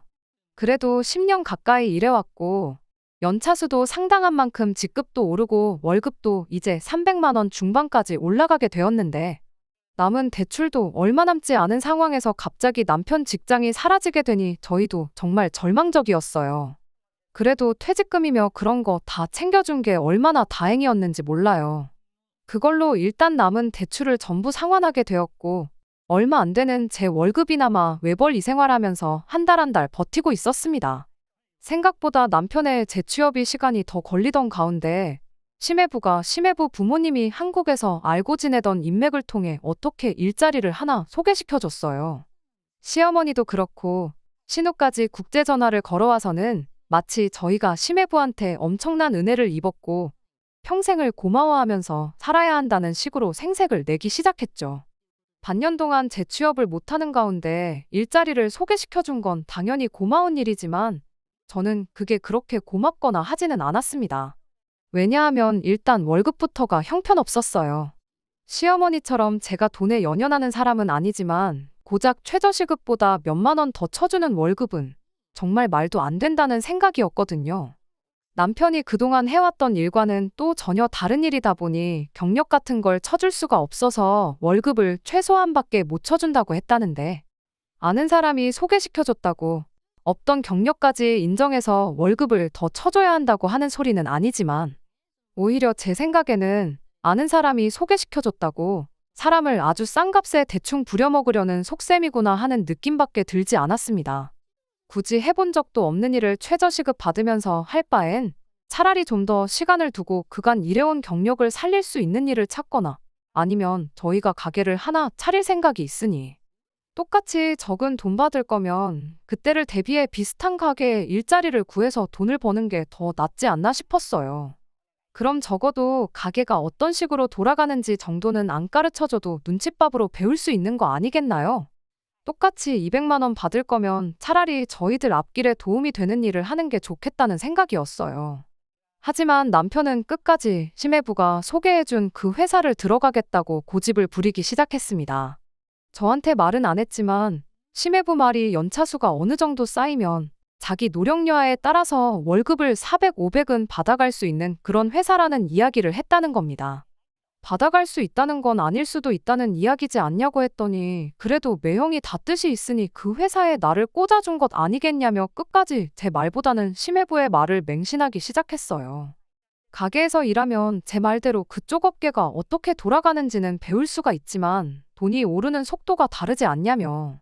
먹는 장사는 일주일만 배워도 누구나 할 수 있는 거라고 그건 그때 가서 배우는 게 낫다고 고집을 부려댔습니다. 그렇게 제 연봉 5천에 남편 3천에서 1년에 8천만 원 가지고 다시 살림을 꾸려나가야 했습니다. 그때까지는 줄어든 만큼 더 아끼고 살면 되는 거 아니냐는 생각이었고 남편이 말했던 대로 시간 지나면 거기서 받는 돈도 올라갈 테니 그냥 결혼 생활 처음 시작했을 때로 돌아갔다 그렇게 생각하기로 했어요. 그때도 살았는데 달에 버는 돈 줄었다고 해서 저랑 남편 사이에 무슨 문제나 생기겠나 그런 생각이었습니다. 그런데 문제는 그렇게 남편이 다시 일을 시작하고 2년이 더 지나 올해가 되었는데도 남편 월급이 그렇게 크게 오르지 않았다는 게 문제였죠. 일 시작할 때는 몰랐지만 거기도 코로나 시기를 넘기면서 상황이 많이 안 좋아졌다고 하더라고요. 남편의 노력 여하에 따라 다시 그 회사가 잘 돌아가면 월급 500씩 주는 것도 문제없다는 식으로 이야기를 했다는데 솔직히 그게 어떻게든 남편을 싼 값에 부려먹기 위해 붙들어 놓을 허울 좋은 변명에 불과하지 남편 혼자 노력한다고 해서 될 것 같지는 않아 보였습니다.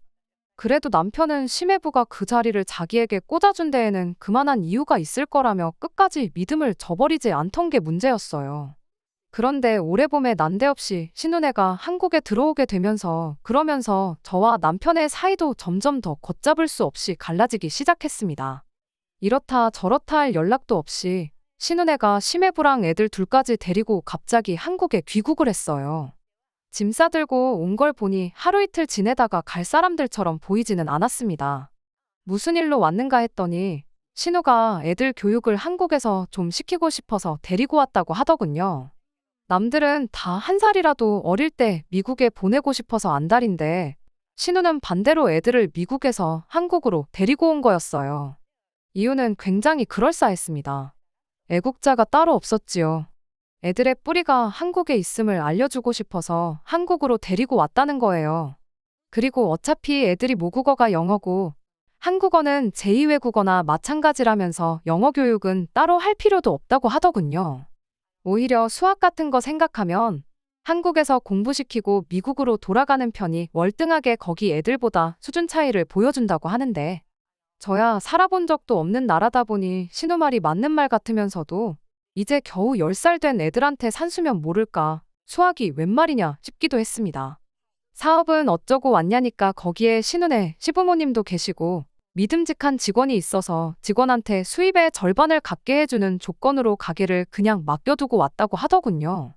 신우네는 그렇게 애들 중학교까지만 여기서 졸업시키고 미국에 돌아갈 계획이라면서 말이죠. 제 상식으로는 이해가 가지 않는 이야기들을 하고 있는데 그냥 그쪽 동네는 그렇게 돌아가는구나 하고 말았습니다. 솔직히 그때까지만 해도 시어머니 잔소리를 제외하면 신우네가 저희 앞길에 그렇게 큰 문제가 될 거라 생각하지는 않았거든요. 그런데 그게 아니었어요. 신우가 귀국한 지 한 달도 안 돼서 일을 하나 아주 크게 터뜨려줬지요. 연락도 없이 저희 집에 찾아와 말도 안 되는 부탁을 하나 해오더군요. 원래 신우네가 처음에 한국 들어와서는 시댁에서 시부모님과 같이 지내고 있었어요. 그런데 한 달 지나서 지내다 보니까 애들 둘의 시매부까지 5식구가 지내기에는 집이 너무 번잡하다 하고 거기에 시매부는 또 장인장모 그러니까 시부모님한테 너무 신세를 지고 있는 건가 싶어 불편해하고 반대로 시부모님 또한 시매부가 어려운 건지 조금 사위 눈치를 보시는 것 같다고 말을 꺼내더군요. 그러더니 난데없이 저희한테 저희 집을 비워달라는 소리를 하더라고요. 지들이 우리 집에서 지낼 테니 저희 보고 시댁에 들어가서 시부모님 모시고 살라고 하는 소리였죠. 말도 안 되는 소리에 어이없는 와중에 남편은 저랑 상의 한마디 없이 언제까지 집을 비워주면 되겠냐며 날짜를 조정하기까지 하는 겁니다. 제가 깜짝 놀라서 뭔 소리를 하는 거냐고 남편 말 급하게 잘라버리고 불편한 건 알겠는데 왜 저희가 집을 비워줘야 하는지는 잘 모르겠다고 애둘러서 거절을 했어요. 그랬더니 신우가 말도 안 되는 소리를 꺼내는 겁니다. 원래 시부모 입장에서는 며느리가 사위보다 훨씬 더 편한 법인 거 모르냐고요. 저희가 집만 비워주면 시어머니도 불편할 일 없고 자기들도 마음이 편하니 일석이조 아니냐고 말도 안 되는 소리를 하는 거 아니겠나요? 멀쩡한 우리 집 비워주고 시부모 모시고 사는 저희 불편할 건 생각 안 하시냐 했더니 두 집안 불편한 것보다 한 집만 불편한 게 훨 낫지 않느냐는 소리를 하대요. 아니, 어차피 애들 중학교 졸업할 때까지 지낼 생각이면 집도 잘 살고 돈도 잘 번다던데 방 하나 구해서 나가 살면 되는 거 아니냐고 했더니 그 말에는 대답도 못하고 제 경제관념이 안 좋다니 어쩐다니 소리를 하는 게 아니겠어요. 막무가내로 우리 집을 생짜배기로 내놓으라는데 더 상대할 필요도 없겠다 싶어서 우리 집 비워줄 생각은 없으니 시댁에서 지내는 거 하루빨리 익숙해지던가 하시라 말하고 그만 돌아가라 했습니다. 그런데 더 어이가 없는 건 신우네의 말도 안 되는 억지보다 남편의 반응이었어요. 신우네를 그렇게 보내놓으기가 무섭게 저보고 가족끼리 왜 이렇게 협조를 안 하느냐며 성질을 부리기 시작했으니까요. 우리가 누구 덕에 이렇게 돈 벌면서 먹고 사는지도 모르고 그게 뭐 어려운 부탁이라고 생각도 안 해보고 거절부터 할 수 있냐면서요. 남편한테 뭐 잘못 먹었냐고 누구 덕에 먹고 산다는 게 무슨 뜻이냐고 물어봤죠. 남편은 매형이 이렇게 일자리도 구해주고 한 덕분에 우리가 지금 따뜻한 방에서 두 다리 뻗고 잘 수 있는 거 아니냐는 대답을 하더군요. 어이가 없어서 내가 벌어오는 돈은 돈도 아니냐고 한마디 따져 물었죠. 당신 매형이 구해줬다는 그 회사에서 한 달에 250만 원도 못 벌어오는데 누가 들으면 한 달에 1,000만 원씩은 따박따박 벌어오는 줄 알겠다고 말도 안 되는 소리 하지 말라고 했죠. 남들 애 키우면서 집에서 편하게 남편이 벌어다 준 돈으로 생활하는데 나라고 돈 때문에 이 나이 먹고 애도 없이 일만 하러 다니는 거 좋겠냐고. 매형 덕에 그나마 한 달에 200만 원 조금 넘게 벌어온다고 고마워할 시간 있으면 그 시간 반만 쪼개서 나한테 고마워나 하라고 한마디 했습니다. 그랬더니 남편이 고작 한 달에 300 얼마 벌어오는 거 가지고 유세를 떠냐며 입에 개거품을 물더라고요. 여지껏 부부싸움 한 번 없이 그 소박한 꿈 이뤄보겠다고 열심히 노력하던 사람이 맞나 싶었어요. 나중 가서는 자기가 나중에 500만 원씩 벌어오고 하면 과연 그때 가서도 똑같은 소리를 하는지 보겠다고 으름장을 놓더라고요. 그래서 큰 소리 칠 거면 그 돈 벌어오고 말하라고 한마디 해줬습니다. 그리고 그때 돈도 각자 알아서 관리하자고 말을 꺼냈죠. 어차피 남편이 새 직장 구할 때쯤 해서 대출도 다 갚았었다 보니 계산할 것도 딱히 없었어요. 그 당시 모아놓은 돈에서 각자 벌어오는 월급만큼 비율을 계산해서 그 자리에서 돈을 나눴죠. 남편은 이를 바득바득 깔면서 어디 한번 두고 보자는 식으로 나왔어요. 신혼애의 말도 안 되는 부탁보다 더 어이없었던 건 연애 때부터 그때까지 10년에 가까운 세월을 알아온 남편이 보여준 몰랐던 모습이었습니다. 그래도 최대한 좋은 쪽으로 생각하기로 했어요. 당장 남편이 저러는 게 한편으로는 동기부여가 될 수도 있겠다는 생각이었거든요. 그런데 그런 저희 기대가 무색하게 남편은 하루가 가면 갈수록 시댁, 특히나 신혼애한테 목을 매기 시작했어요. 결국 그 때문에 이혼까지 하게 되었고요. 그나마 대출 다 갚고 나서 2년 조금 넘게 모아놓은 돈을 돌려준 건 저희 실수였습니다만 어떻게 보면 그렇게 남편과 이 시자들의 민낯을 알게 되는 계기가 되었으니 어떻게 보면 저에게는 전화위복의 기회가 되었죠. 그날로부터 남편은 저 보란 듯이 그 돈을 가지고 시댁을 위해 써대기 시작했어요. 말로는 다 이유가 있었죠. 지 매형, 그러니까 심해부가 말하길 남편 월급이 어떻게 아직도 230만 원밖에 안 될 수가 있냐며. 자기가 부모님한테 연락해서 남편 월급 좀 빨리 올려줄 수 있게 이야기를 해주겠다고 했다는 겁니다. 저는 말도 안 되는 소리다 싶었어요. 심해부 부모님이 얼마나 대단한 사람이건 간에 애초에 말 한마디 해서 올라갈 월급이었으면 처음부터 돈 좀 넉넉히 주라고 했어도 되는 거 아닌가 싶었거든요. 그런데 남편은 그 말을 철석같이 믿고 심해부한테만 어떻게 잘 보이면 자기 월급이 당장에라도 400만 원, 500만 원이 될 것이라 믿었던 거죠. 그렇게 틈만 나면 시부모님이랑 신혼애 데리고 나가 자기 돈으로 외식하고 오고 시조카들 좋아한다고 장난감도 사다가 바치고 주말이면 심해부 심심하겠다며 데리고 나가 술도 한 잔 마시고 오고 그 꼴을 보고 있으니 이 인간이 저렇게 돈 쓰기 좋아하는 인간인데 그걸 내가 못하게 한 건가 싶기도 하고 오만 가지 생각이 다 들었습니다. 자기 가족이라고 말도 안 되는 소리 철석같이 믿고 잘하는 꼴을 보고 있자니 가족이 좋긴 좋은가 보다 싶었고 그때쯤 되니 저도 결혼하고 나서 너무 친정 부모님께 소홀했던 건 아닌가 싶은 생각이 들었어요. 그래서 저도 이렇게 돈만 모으고 있을 게 아니라 친정 부모님 모시고 어디 가까운데 여행이나 한번 다녀오면 참 좋겠다는 생각이었습니다. 겸사겸사 기분 전환도 하고 그렇게 같이 여행 가서 기회가 닿으면 남편하고 허심탄회하게 이야기 한번 나누고 된다면 화해도 하고 묵은 감정도 해소하고 그럴 생각이었지요.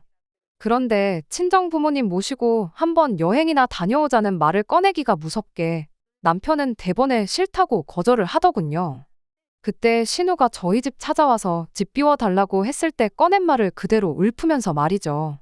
사위 입장에서 장인 장모님하고 있는 게 얼마나 불편한지 아냐면서 싫다고 하고 장인 장모님도 자기가 느끼기에 괜히 자기 눈치를 보시는 것 같다고 괜히 여러 사람 불편할 일이 뭐가 있냐면서 여행은 같이 가고 싶지 않다고 하더라고요.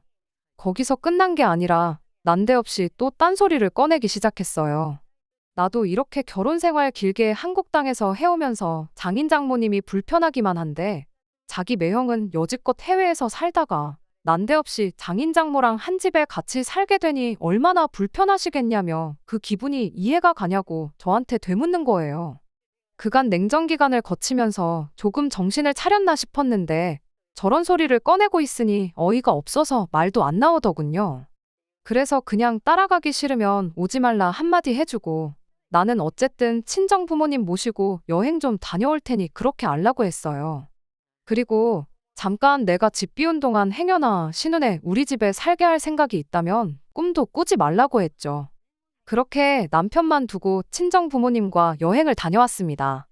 친정 부모님께서는 남편하고 제가 잘 지내는 줄만 알았는데 그런 일이 있는 줄 몰랐다며 크게 걱정하시는 눈치였어요.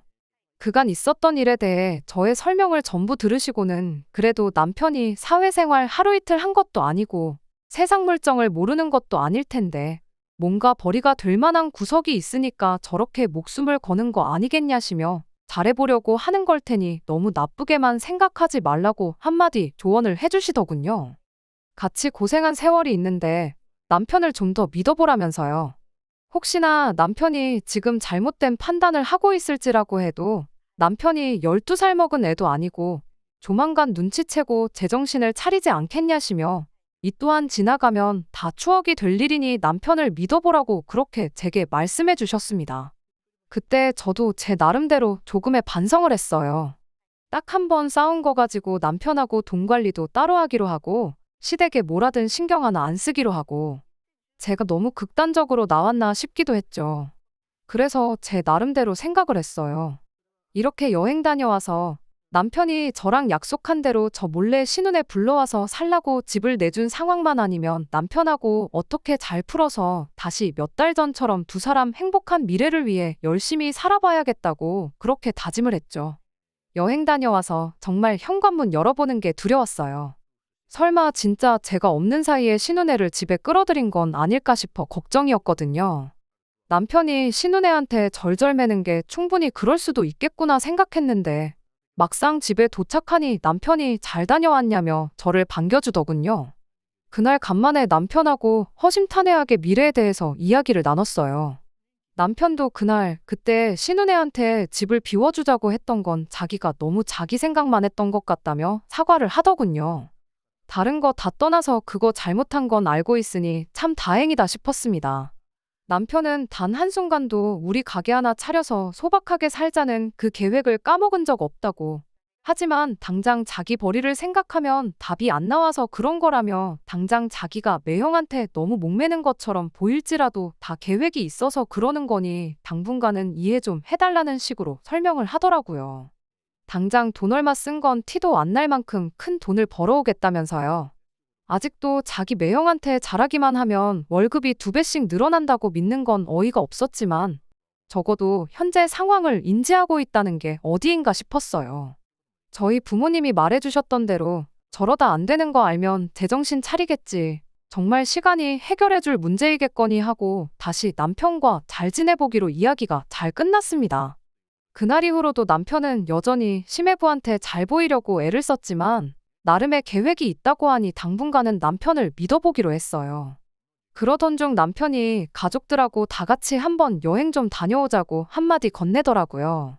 마음 같아서는 남편이 했던 대로 똑같이 나는 시부모님이며 신혼애며 불편하니까 당신만 다녀오라고 하고 싶었지만 잘 지내기로 다짐한 지 얼마나 됐다고 치사하게 구는 게 조금 웃긴 것 같아서 그러자고 대답했죠. 그렇게 여행 가기로 한 날 당일이 돼서 시댁에 모였어요. 3박 4일 일정으로 가깝게 제주도를 다녀오기로 되어 있었고 시댁에 도착하니 전부 다 가방 싸놓고 만반의 준비를 하고 있는 게 간만에 여행이라 기대가 아주 큰 듯 싶어 보였습니다. 그런데 대뜸 신우가 시조카들한테 그럼 엄마 없는 동안 외숙모가 엄마나 마찬가지라고 외숙모 말 잘 듣고 있으라는 소리를 하더니 시매부랑 둘이 지들 가방만 챙겨서 쪼르르 나가더라고요. 이게 무슨 소린가 싶어서 나가는 신우 붙잡고 다 같이 가는 가족여행 아니었냐고 가긴 어딜 가시냐고 한마디 물었어요. 그랬더니 신우가 우리는 단둘이 해외여행 좀 다녀올 계획이라며 그동안 애들 좀 부탁한다고 대충 한마디 하고는 그대로 시매부랑 같이 지갈길을 가더군요. 어이가 없어서 나가는 신우네를 뒤로 하고 남편한테 이게 무슨 상황이냐고 물었죠. 그랬더니 남편이 아무래도 매형이 우리 부모님을 불편해하시니까 누나네는 누나네 따로 여행을 가고 우리끼리 다녀오는 게 더 낫겠다 싶어서 이렇게 하기로 했다는 겁니다.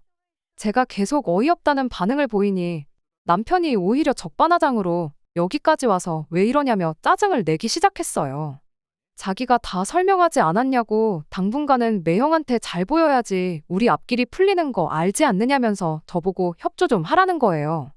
그래서 나라고 뭐 신혼애랑 맨날 비교질만 해대는 당신 부모님이 편하기만 한 줄 아냐고. 그런데 그것도 모자라서 신혼애는 해외여행 보내고 나는 여행지 따라가서 시부모님 챙기고 보모 노릇까지 해야 되는 거냐고. 그럴 생각 없다고. 여행은 시부모님의 조카들까지 데리고 당신 혼자 다녀오라고 하고 그대로 시댁을 빠져나왔습니다. 그랬더니 남편이 시댁 바깥까지 쫓아나와서는 그럼 자기 혼자 다녀올 테니 조카들만이라도 그동안 제가 데리고 있어주면 안 되냐는 소리를 하더군요.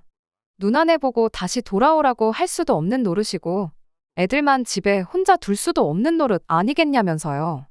그때 딱 깨달았어요. 저한테는 남편이 신혼애한테 절절매는 꼴을 볼 만큼의 인내심이 남아있지 않다는 것, 그리고 남편한테는 자기가 신혼애한테 하듯이 저 또한 똑같이 신혼애한테 알아서 기어야 하는 사람 중 하나일 뿐, 그 이상도 그 이하도 아니란 것을 말이죠. 암만 자기 장래가 걸려있다지만 제가 희생해야 하는 건 당연한 거고 그 과정에 저랑은 그 어떤 상의도 필요하지 않다고 생각하는 사람하고 앞으로 어떤 미래를 기대해도 제가 생각한 그 미래와는 전혀 다른 결과물밖에 없겠구나 하는 심정이었죠. 그래서 그 길로 다시 남편 데리고 시댁으로 쳐들어가서 시부모님 보는 앞에서 이혼하겠다고 당당하게 한마디 던져줬어요. 그러면서 시어머니한테도 한마디 했습니다. 어머님 말대로 저도 돈 욕심 좀 부려보려고 했더니 남편이라는 작자가 어떻게 돈 벌어올 생각은 안 하고 지 누나한테 퍼줄 생각밖에 없어 보여서 못 살겠다고요. 아무래도 신우 욕심이 제 욕심보다 강해서 동생 돈까지 자기 돈으로 만들고 싶은가 본데 제가 신우 욕심을 이겨먹을 깜냥은 안 되는 것 같고 대신 아드님 돌려드릴 테니 아드님 돈까지 보태서 어머님 사위 부자 만들어주고 어머님 아버님은 그 돈으로 호강하시라 말하고 그렇게 이혼 선언하고 집에 돌아왔습니다. 그 와중에 시조카 어떻게든 챙겨서 여행 다녀올 생각은 없었는지 남편은 그날로 여행을 취소해버리고 몇 시간 지나지 않아서 집으로 따라 들어왔어요. 지 누나한테 죽어도 애들은 데려가라는 연락이 하고 싶지는 않았는지 기어이 가족여행 취소해버리고 조카들 시부모님한테 떠넘기고 온 남편 모습을 보니 이혼 선언을 해도 100번 잘했구나 싶은 마음뿐이었습니다. 남편한테 다른 거 다 필요 없으니 이 집값의 절반만 나한테 돌려달라고 했어요. 그것만 해주면 이 집에서 시부모를 모시고 살든 신혼애를 데리고 살든 아예 신우한테 집을 양보해주던 나는 아무 상관도 안 하겠다고요. 남편은 그 와중에도 누나네 살게 할 집은 지켜야겠다고 생각한 건지 어떻게 시부모님한테 돈까지 빌려다가 재산 분할을 해줬어요. 그렇게 4주간의 숙려기간을 가진 끝에 저희는 결국 이혼을 하게 되었습니다. 이혼 신고하러 가는 그날까지 저보고 땅을 치고 후회하지 말라며 조금만 더 있으면 한 달에 500만 원씩 벌어올 텐데 그걸 못 기다리고 이혼을 선택한 네 잘못이라며 으름장을 놓던 인간이었는데 얼마 전 저희 친정까지 찾아와서 저와 저희 부모님 앞에 무릎까지 꿇으며 저랑 다시 시작하고 싶다고 싹싹 비는 일이 있었습니다. 알고 보니 신혼애가 사실 애들 교육 때문에 한국에 들어온 게 아니었대요. 심해분의 부모님이 신혼애한테 차려준 가게가 잘 되던 건 사실이었는데 그렇게 번 돈을 가지고 신우랑 심해부가 둘이서 카지노를 들락거렸다고 하더라고요. 그렇게 가게로 번 돈은 물론이고 빚까지 져가면서 도박을 해대다가 신혼애 시댁에서 가게도 도로 가져가 버리고 금전적인 지원도 다 끊어버렸다는 거예요. 그렇게 미국에서 빚 때문에 주변 사람들한테 이리 치이고 저리 치이다가 아예 가족들이 전부 한국으로 도망을 나왔던 거였고요. 심해부한테 잘 보이면 한 달에 500만 원 버는 건 일도 아니라더니 심해부도 일자리를 찾다 못 구해서 결국 같은 회사에서 둘이 250만 원도 안 되는 돈 받으면서 일하고 있다고 합니다. 뭐 두 남자가 같이 벌어서 500이니 어떻게 보면 틀린 말은 아니지 않냐고 원하던 대로 된 건데 나랑 다시 시작할 이유가 뭐가 있냐고 시원하게 거절 한마디 해주고 친정집에서 남편을 쫓아냈습니다. 조강지쳐 버리고 가족들을 선택한 인간의 최후가 그런 꼴이라니 어떻게 보면 당연한 일 아닌가 싶어요. 남편을 못 믿어준 제가 너무했나 싶을 때도 있었지만 믿었다면 아마 제 남은 인생 평생을 시댁 종노릇하며 살아야 하지 않았을까 생각하면 이렇게 이혼하게 된 게 정말 다행일 수가 없습니다. 남편이 지 가족들 챙기듯이 저도 제 가족 챙기면서 그렇게 살아야겠어요. 보란듯이 잘 살아서 남편이 평생을 두고 후회하게 만들어주고 싶은 마음뿐입니다. 끝까지 들어주셔서 감사합니다. 오늘의 사연은 여기까지입니다.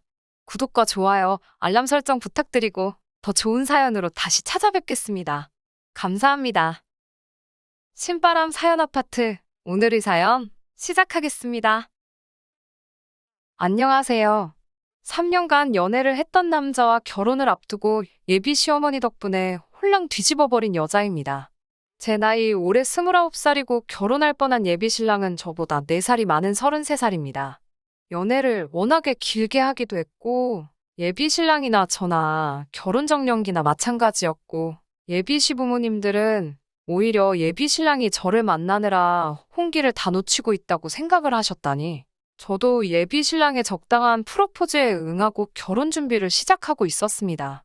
연애하는 내내 사실 예비 시부모님, 특히 시어머니가 되실 어머님께서 저를 별로 탐탁치 않게 생각하신다는 느낌을 받았던 적이 몇 번 있어요. 왜냐하면 연애 중에 한 번도 서로의 부모님께 보여준 적이 없었거든요. 3년이란 기간이 절대 짧다고만 볼 수 없는 긴 시간인데 저도 부담스러워서 선뜻 먼저 말을 꺼낸 적이 없었습니다. 하지만 무엇보다 예비 신랑이 나서서 자기 부모님들 보여주는 걸 꺼려 했었습니다. 어렴풋이 자기도 알고 있었나 봐요. 시어머니를 미리 보여줬다간 결혼은커녕 연애도 유지 못하겠다는 사실을요. 아무튼 예비 신랑의 프로포즈를 받고 예비 시어머니 집에 초대를 받아 처음 가보게 된 날이었어요. 예비 시어머니께서 저를 보고 건넨 첫마디는 이야기 많이 들었다. 잘 부탁한다는 등의 인사말도 아닌 우리 잘난 아들 마음을 누가 뺏었나 했더니 이 아가씨였구만. 이었습니다. 그때는 그냥 웃어넘기고 말았는데 첫 인상이 그렇게 좋으신 분은 아니었어요. 식사하는 와중에도 저에 대한 궁금한 점은 그다지 물어보지 않으시고 위아래로 무슨 물건 훑어보듯이 계속 저를 쳐다보셨어요. 그렇게 식사가 끝날 때까지 불편한 눈치만 주실 뿐. 정말 말 한마디 없으시다가 식사가 끝나고 나서 식탁을 정리하시더니 냉장고에서 과일을 종류별로 꺼내오셔서는 칼하고 접시를 제 앞으로 쭉 밀어주시더라고요. 저는 뭔가 하고 멀뚱히 쳐다보고 있었는데 예비 시어머니께서 저한테 뭘 구경만 하고 가만히 앉아있냐고 하시더군요. 과일 깎는 걸 한번 봐야겠다고 하시며 어디 한번 깎아보라고 하시더라고요. 저도 깎으라고 무조건 과일 깎는 그런 사람도 아니었고 사실 이런 것들은 이미 먼저 시집간 친구들에게서 들은 이야기도 있고 해서 암만 시어머니 되실 분이 시킨다고 원하는 대로 할 생각도 없었어요. 단지 설마 했지만 제 시어머니 되실 분이 저한테 이런 걸 시키실 거란 생각을 하지 못했죠. 어머님께 어머님, 저는 과일을 껍질째 먹어요. 예랑이가 자기는 과일을 깎아 먹는다고 해서 저희끼리는 과일 먹을 때 깎아 먹을 사람은 직접 깎아 먹기로 했어요. 라고 말씀드리고 과일 접시를 예비 신랑 쪽으로 쭉 밀어버렸어요. 실제로 예비 신랑과는 연애하던 기간에 말했던 이야기이기도 했고 예비 신랑도 자기 어머니의 의도를 눈치챘는지 적당히 저에게 맞장구를 쳐주며 그렇게 하기로 했다고 넌지시 웃으며 상황을 넘기더라고요. 예비 시어머니께서는 그 길로 예비 신랑 앞으로 넘어간 과일 접시를 다시 뺏어오시더니 인상을 잔뜩 찌푸리시고는 아무 말도 없이 과일을 손수 깎아주시더라고요. 예비 시어머니가 깎아놓은 과일을 한두 개 집어먹을 때 도끼 눈으로 저를 노려보셨지만 저는 아무것도 모르는 척 과일을 먹었어요. 예비 시어머니께서 그런 식의 행동을 보인 건 예상이었지만 예비 신랑이 나쁜 사람은 절대 아니었어요. 좋은 사람이었기 때문에 프로포즈에 승낙을 한 것이고 연애도 길게 유지할 수 있었지요. 예비 신랑이 우리 집에 처음 인사드리러 온 날 정말 저희 부모님께도 싹싹하게 잘했어요. 제 여동생한테도 정말 넉살맞게 잘했고 집에 갈 때쯤이 되니까 제 동생은 이미 예비 신랑을 형부라고 부르면서 잘 따르더라고요. 저희 부모님도 예비 신랑을 굉장히 마음에 들어 하셨고 부모님까지 좋아해 주시니 저도 당연히 이 사람과 결혼하게 될 것이라고 생각했었지요. 그리고 얼마 전 처음 양가 상견례 날이 되었습니다. 저희 부모님께서도 신경을 많이 쓰셨고 이왕 식사 자리 잡는 거 좋은 데서 하는 게 어떻겠냐는 말에 서울 중심가에 있는 유명 호텔 레스토랑에 힘들게 예약을 잡게 되었습니다. 예약이 끝난 후 예비 신랑에게 장소를 말해줬는데 몇 시간 있다가 저에게 전화가 오더라고요.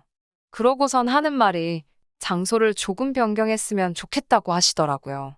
예비 시어머니께서 원하시던 장소는 고깃집이었어요. 시부모님께서 잘 아는 곳이 있다고 본인이 예약을 잡아놓을 테니 거기서 하자고 하시더군요. 적어도 저희는 그 장소가 조금 독립된 공간이 따로 있는 사적인 대화를 나눌 수 있는 룸형식의 고깃집일 거라 생각을 했어요. 그런데 도착한 장소는 그냥 예비시댁에서 가까운 곳에 위치한 가든형 고깃집이었습니다. 아무리 원하는 음식을 드시는 게 더 좋다고 한들 그래도 양가 부모님께서 처음 만나는 상견례 자리이니만큼 어느 정도는 조용한 곳이었으면 했는데 그래도 엄청 유명한 맛집이기는 한지 초저녁 시간대였는데도 가게에는 발 디딜 틈도 없이 손님이 가득했습니다. 아무래도 장소가 의외의 장소이다 보니 예비 시어머니께서는 호텔 같은 데서 알지도 모르는 요리 먹으면서 어색한 것보다 이렇게 확실하게 맛있는 음식 먹는 게 낫지 않겠냐며 말을 하시더라고요. 누가 봐도 본인께서 먹고 싶은 음식집으로 고른 거라는 느낌을 지울 수가 없었어요. 좋아하는 음식 드시는 것도 좋지만 자리에서 챙겨야 할 격식이나 경우 같은 건 전혀 고려하지 않고 고른 곳이었죠. 저희 가족은 부모님과 저 이렇게 3명이 참석했고 예비신랑 가족은 부모님 포함 예비신랑 위로 있는 형까지 데리고 나왔더라고요. 처음에 서로 인사하고 따님 잘 키우셨다. 아니다. 아드님도 잘 키우셨다 하면서 서로 덕담 나누고 시작했어요. 그때까지만 해도 분위기가 좋았는데 예비 시어머니께서 저희 어머니한테 예비 사도는 고기를 참 많이 드셨나 보다. 고기를 많이 드셔서 빵점짜리 어머니가 되셨나 보네. 이러더라고요. 그러면서 괜히 고깃집에 데려온 게 아닌가 몰라 하면서 깔깔 웃더라고요. 무슨 소린가 싶었어요. 방금까지 서로 자식들 잘 키우셨다 나누던 분이 갑자기 저희 어머니한테 빵점 어머니라는 말을 하시다니요. 무슨 소린가 했더니 진짜인지는 모르겠는데 무슨 육류가 산성음식이고 산성음식을 많이 먹으면 나를 낳는다나 어쩐다나 한다고 하더래요. 그래서 저희 아버지가 먹을 고기까지 어머니가 다 뺏어 드셔서 딸만 둘 낳았다 이 말을 하고 싶었나 보더라고요. 그러면서 자기는 아들이 둘이나 있으니 100점을 2번 받아서 200점짜리 엄마라고 하더라고요. 우리 어머니 딸만 낳은 걸 비하하려고 하는 그 말에 저희가 반응도 하기 전에 곧바로 다음에 이어하시는 말도 어이가 없었습니다. 저에게 여동생이 있다는 사실을 들었는데 왜 자리에 데리고 나오지 않았느냐 물어보시더라고요. 취직 준비하느라 시험을 앞두고 있어서 못 나왔다는 설명을 드리니 이왕 나온 김에 우리 첫째도 장가를 보내려나 했는데 라고 하시며 아쉬워하셨어요. 예비 신랑의 형, 아주버님 되실 분이 아직 결혼을 안 하셨는데 요즘 겹사돈 신경 쓰냐고 이참에 오늘 제 여동생과 아주버님 되실 분을 이어주고 상견례 2번 할 것을 한 번에 끝내려고 했는데 생각처럼 되는 일이 없다고 껄껄 웃으시더라고요. 그 말에 저는 물론 저희 부모님도 표정이 몹시 안 좋아지셨는데 그걸 눈치채셨는지 농담 삼아 한 말인데 왜 그렇게 심각하게 받아들이시냐고 너스레를 떨며 어물쩍 넘기려고 했어요.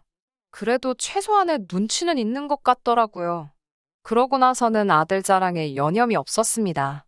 우리 잘생긴 아들 하면서 칭찬을 하시는데 제 남편 될 사람 외모를 가지고 제가 잘생겼나 못생겼나 하는 것도 그렇지만 객관적으로 봤을 때 그냥 평범한 정도거든요. 키도 여자인 저랑 비슷한 편이고 괜찮은 회사 다니고 있기는 하지만 그렇다고 아들에게 자부심을 느낄 정도의 엄청난 회사는 아니었어요. 저 또한 조건만 보면 예비 신랑에 비해 처지는 부분도 하나 없고 집안 형편도 예비 시댁에 비해 모자라거나 한 부분은 하나도 없거든요. 그런데도 멈추지 않고 저보고 시집 잘 오는 거라는 식으로 말하는 모습에 뭐 저렇게 호들갑이신가 하는 생각이 들었습니다. 그러고 있다가 얼마 안 있어서 주문한 고기가 나오기 시작했습니다. 정말 웅성거리는 소리도 소리지만 쉴 틈 없이 쏟아내시는 예비 신랑 자랑 때문에 무슨 대화가 오갔는지 잘 기억이 안 날 정도로 정신이 없었어요. 양가 어른들이 첫 만나는 자리에 중요한 이야기 오고 가기에는 어울리는 장소는 아니었지만 웅성거리는 실내와 손님 수가 이해가 될 정도로 지역에서 유명한 맛집인 사실은 분명했어요. 제 입맛에 맞는지 엄청 맛있더라고요. 뭐 이야기할 분위기도 아니고 이왕 이렇게 된 거 밥이나 맛있게 먹자는 생각으로 고기를 추가로 더 시켰어요. 추가된 고기가 나오고 직원분이 고기를 맛깔나게 다 구워주셨습니다. 다 익어서 먹어도 된다고 하는 말에 팔을 뻗어 고기 쪽으로 향하니 시어머니 드실 분이 자기 젓가락으로 제 젓가락을 탁 쳐내더라고요. 먹으려던 걸 제지당한 것보다도 아무리 시어머니 되실 분이라고 해도 본인이 밥 먹던 젓가락으로 제 젓가락을 쳐내는 건 조금 경우가 아닌 행동이잖아요. 그래서 뭐 하시는 거지? 하는 표정으로 예비 시어머니를 쳐다봤습니다. 그러더니 하시는 말이 너도 너희 어머니같이 빵점짜리 엄마가 되고 싶은 거냐고 고기 좀 그만 먹으라고 하더라고요. 산성 음식인 고기는 남자인 우리 아들이 많이 먹어야 하고 여자가 앞으로 아들 낳으려면 알칼리성 음식 위주로 먹어야 한다고 말하며 너는 나 같은 1등 며느리 되고 싶으면 이런 거나 열심히 먹으라고 쌈채소가 들어있는 바구니를 제 앞에다가 툭 던져주더라고요. 너희 엄마 같은 빵점짜리 엄마가 아니라 나 같은 200점짜리 엄마가 되고 싶으면 지금부터 미리미리 준비를 해야 아들을 낳지 않겠냐고 으스대면서요. 그 말이 끝나기가 무섭게 제 앞에 놓여진 삼채소들이 하늘을 날고 있었어요. 예비 시어머니 말을 듣고만 계시던 저희 아버지께서 참다가 결국은 폭발해 버리신 거예요. 아버지는 예비 시어머니가 제 앞으로 던져준 삼채소 바구니를 낚아채 그대로 던져버리신 거죠.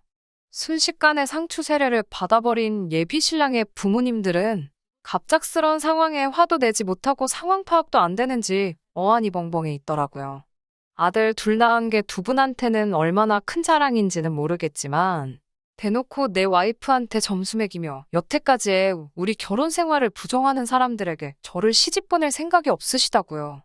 이 일로 하여금 제가 아버지를 원망하게 된다고 해도 상관이 없고 애초에 아버지는 저를 그런 일로 가족들과 등지고 살 사람으로 키우신 적 없다고 하더라고요.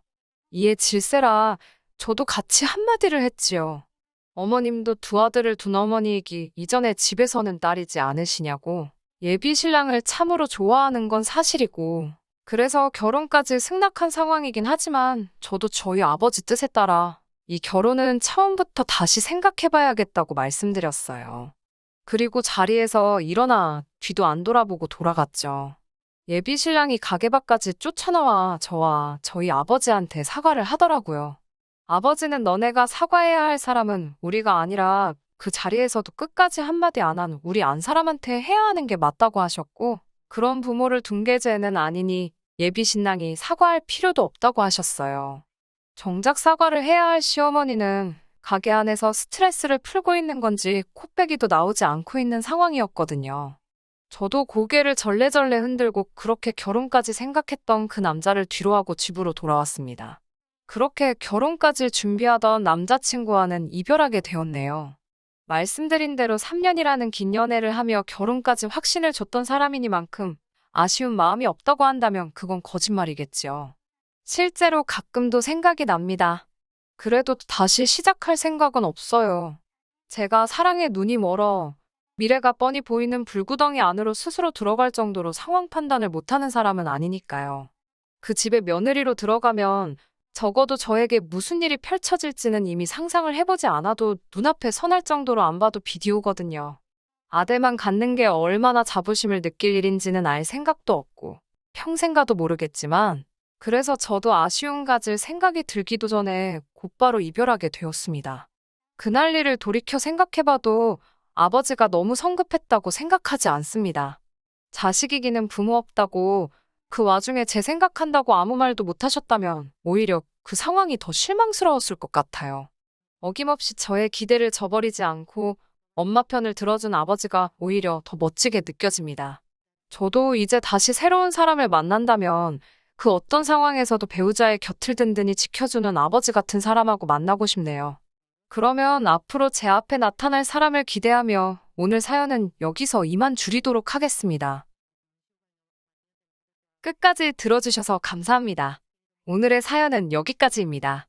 구독과 좋아요, 알람 설정 부탁드리고 더 좋은 사연으로 다시 찾아뵙겠습니다. 감사합니다.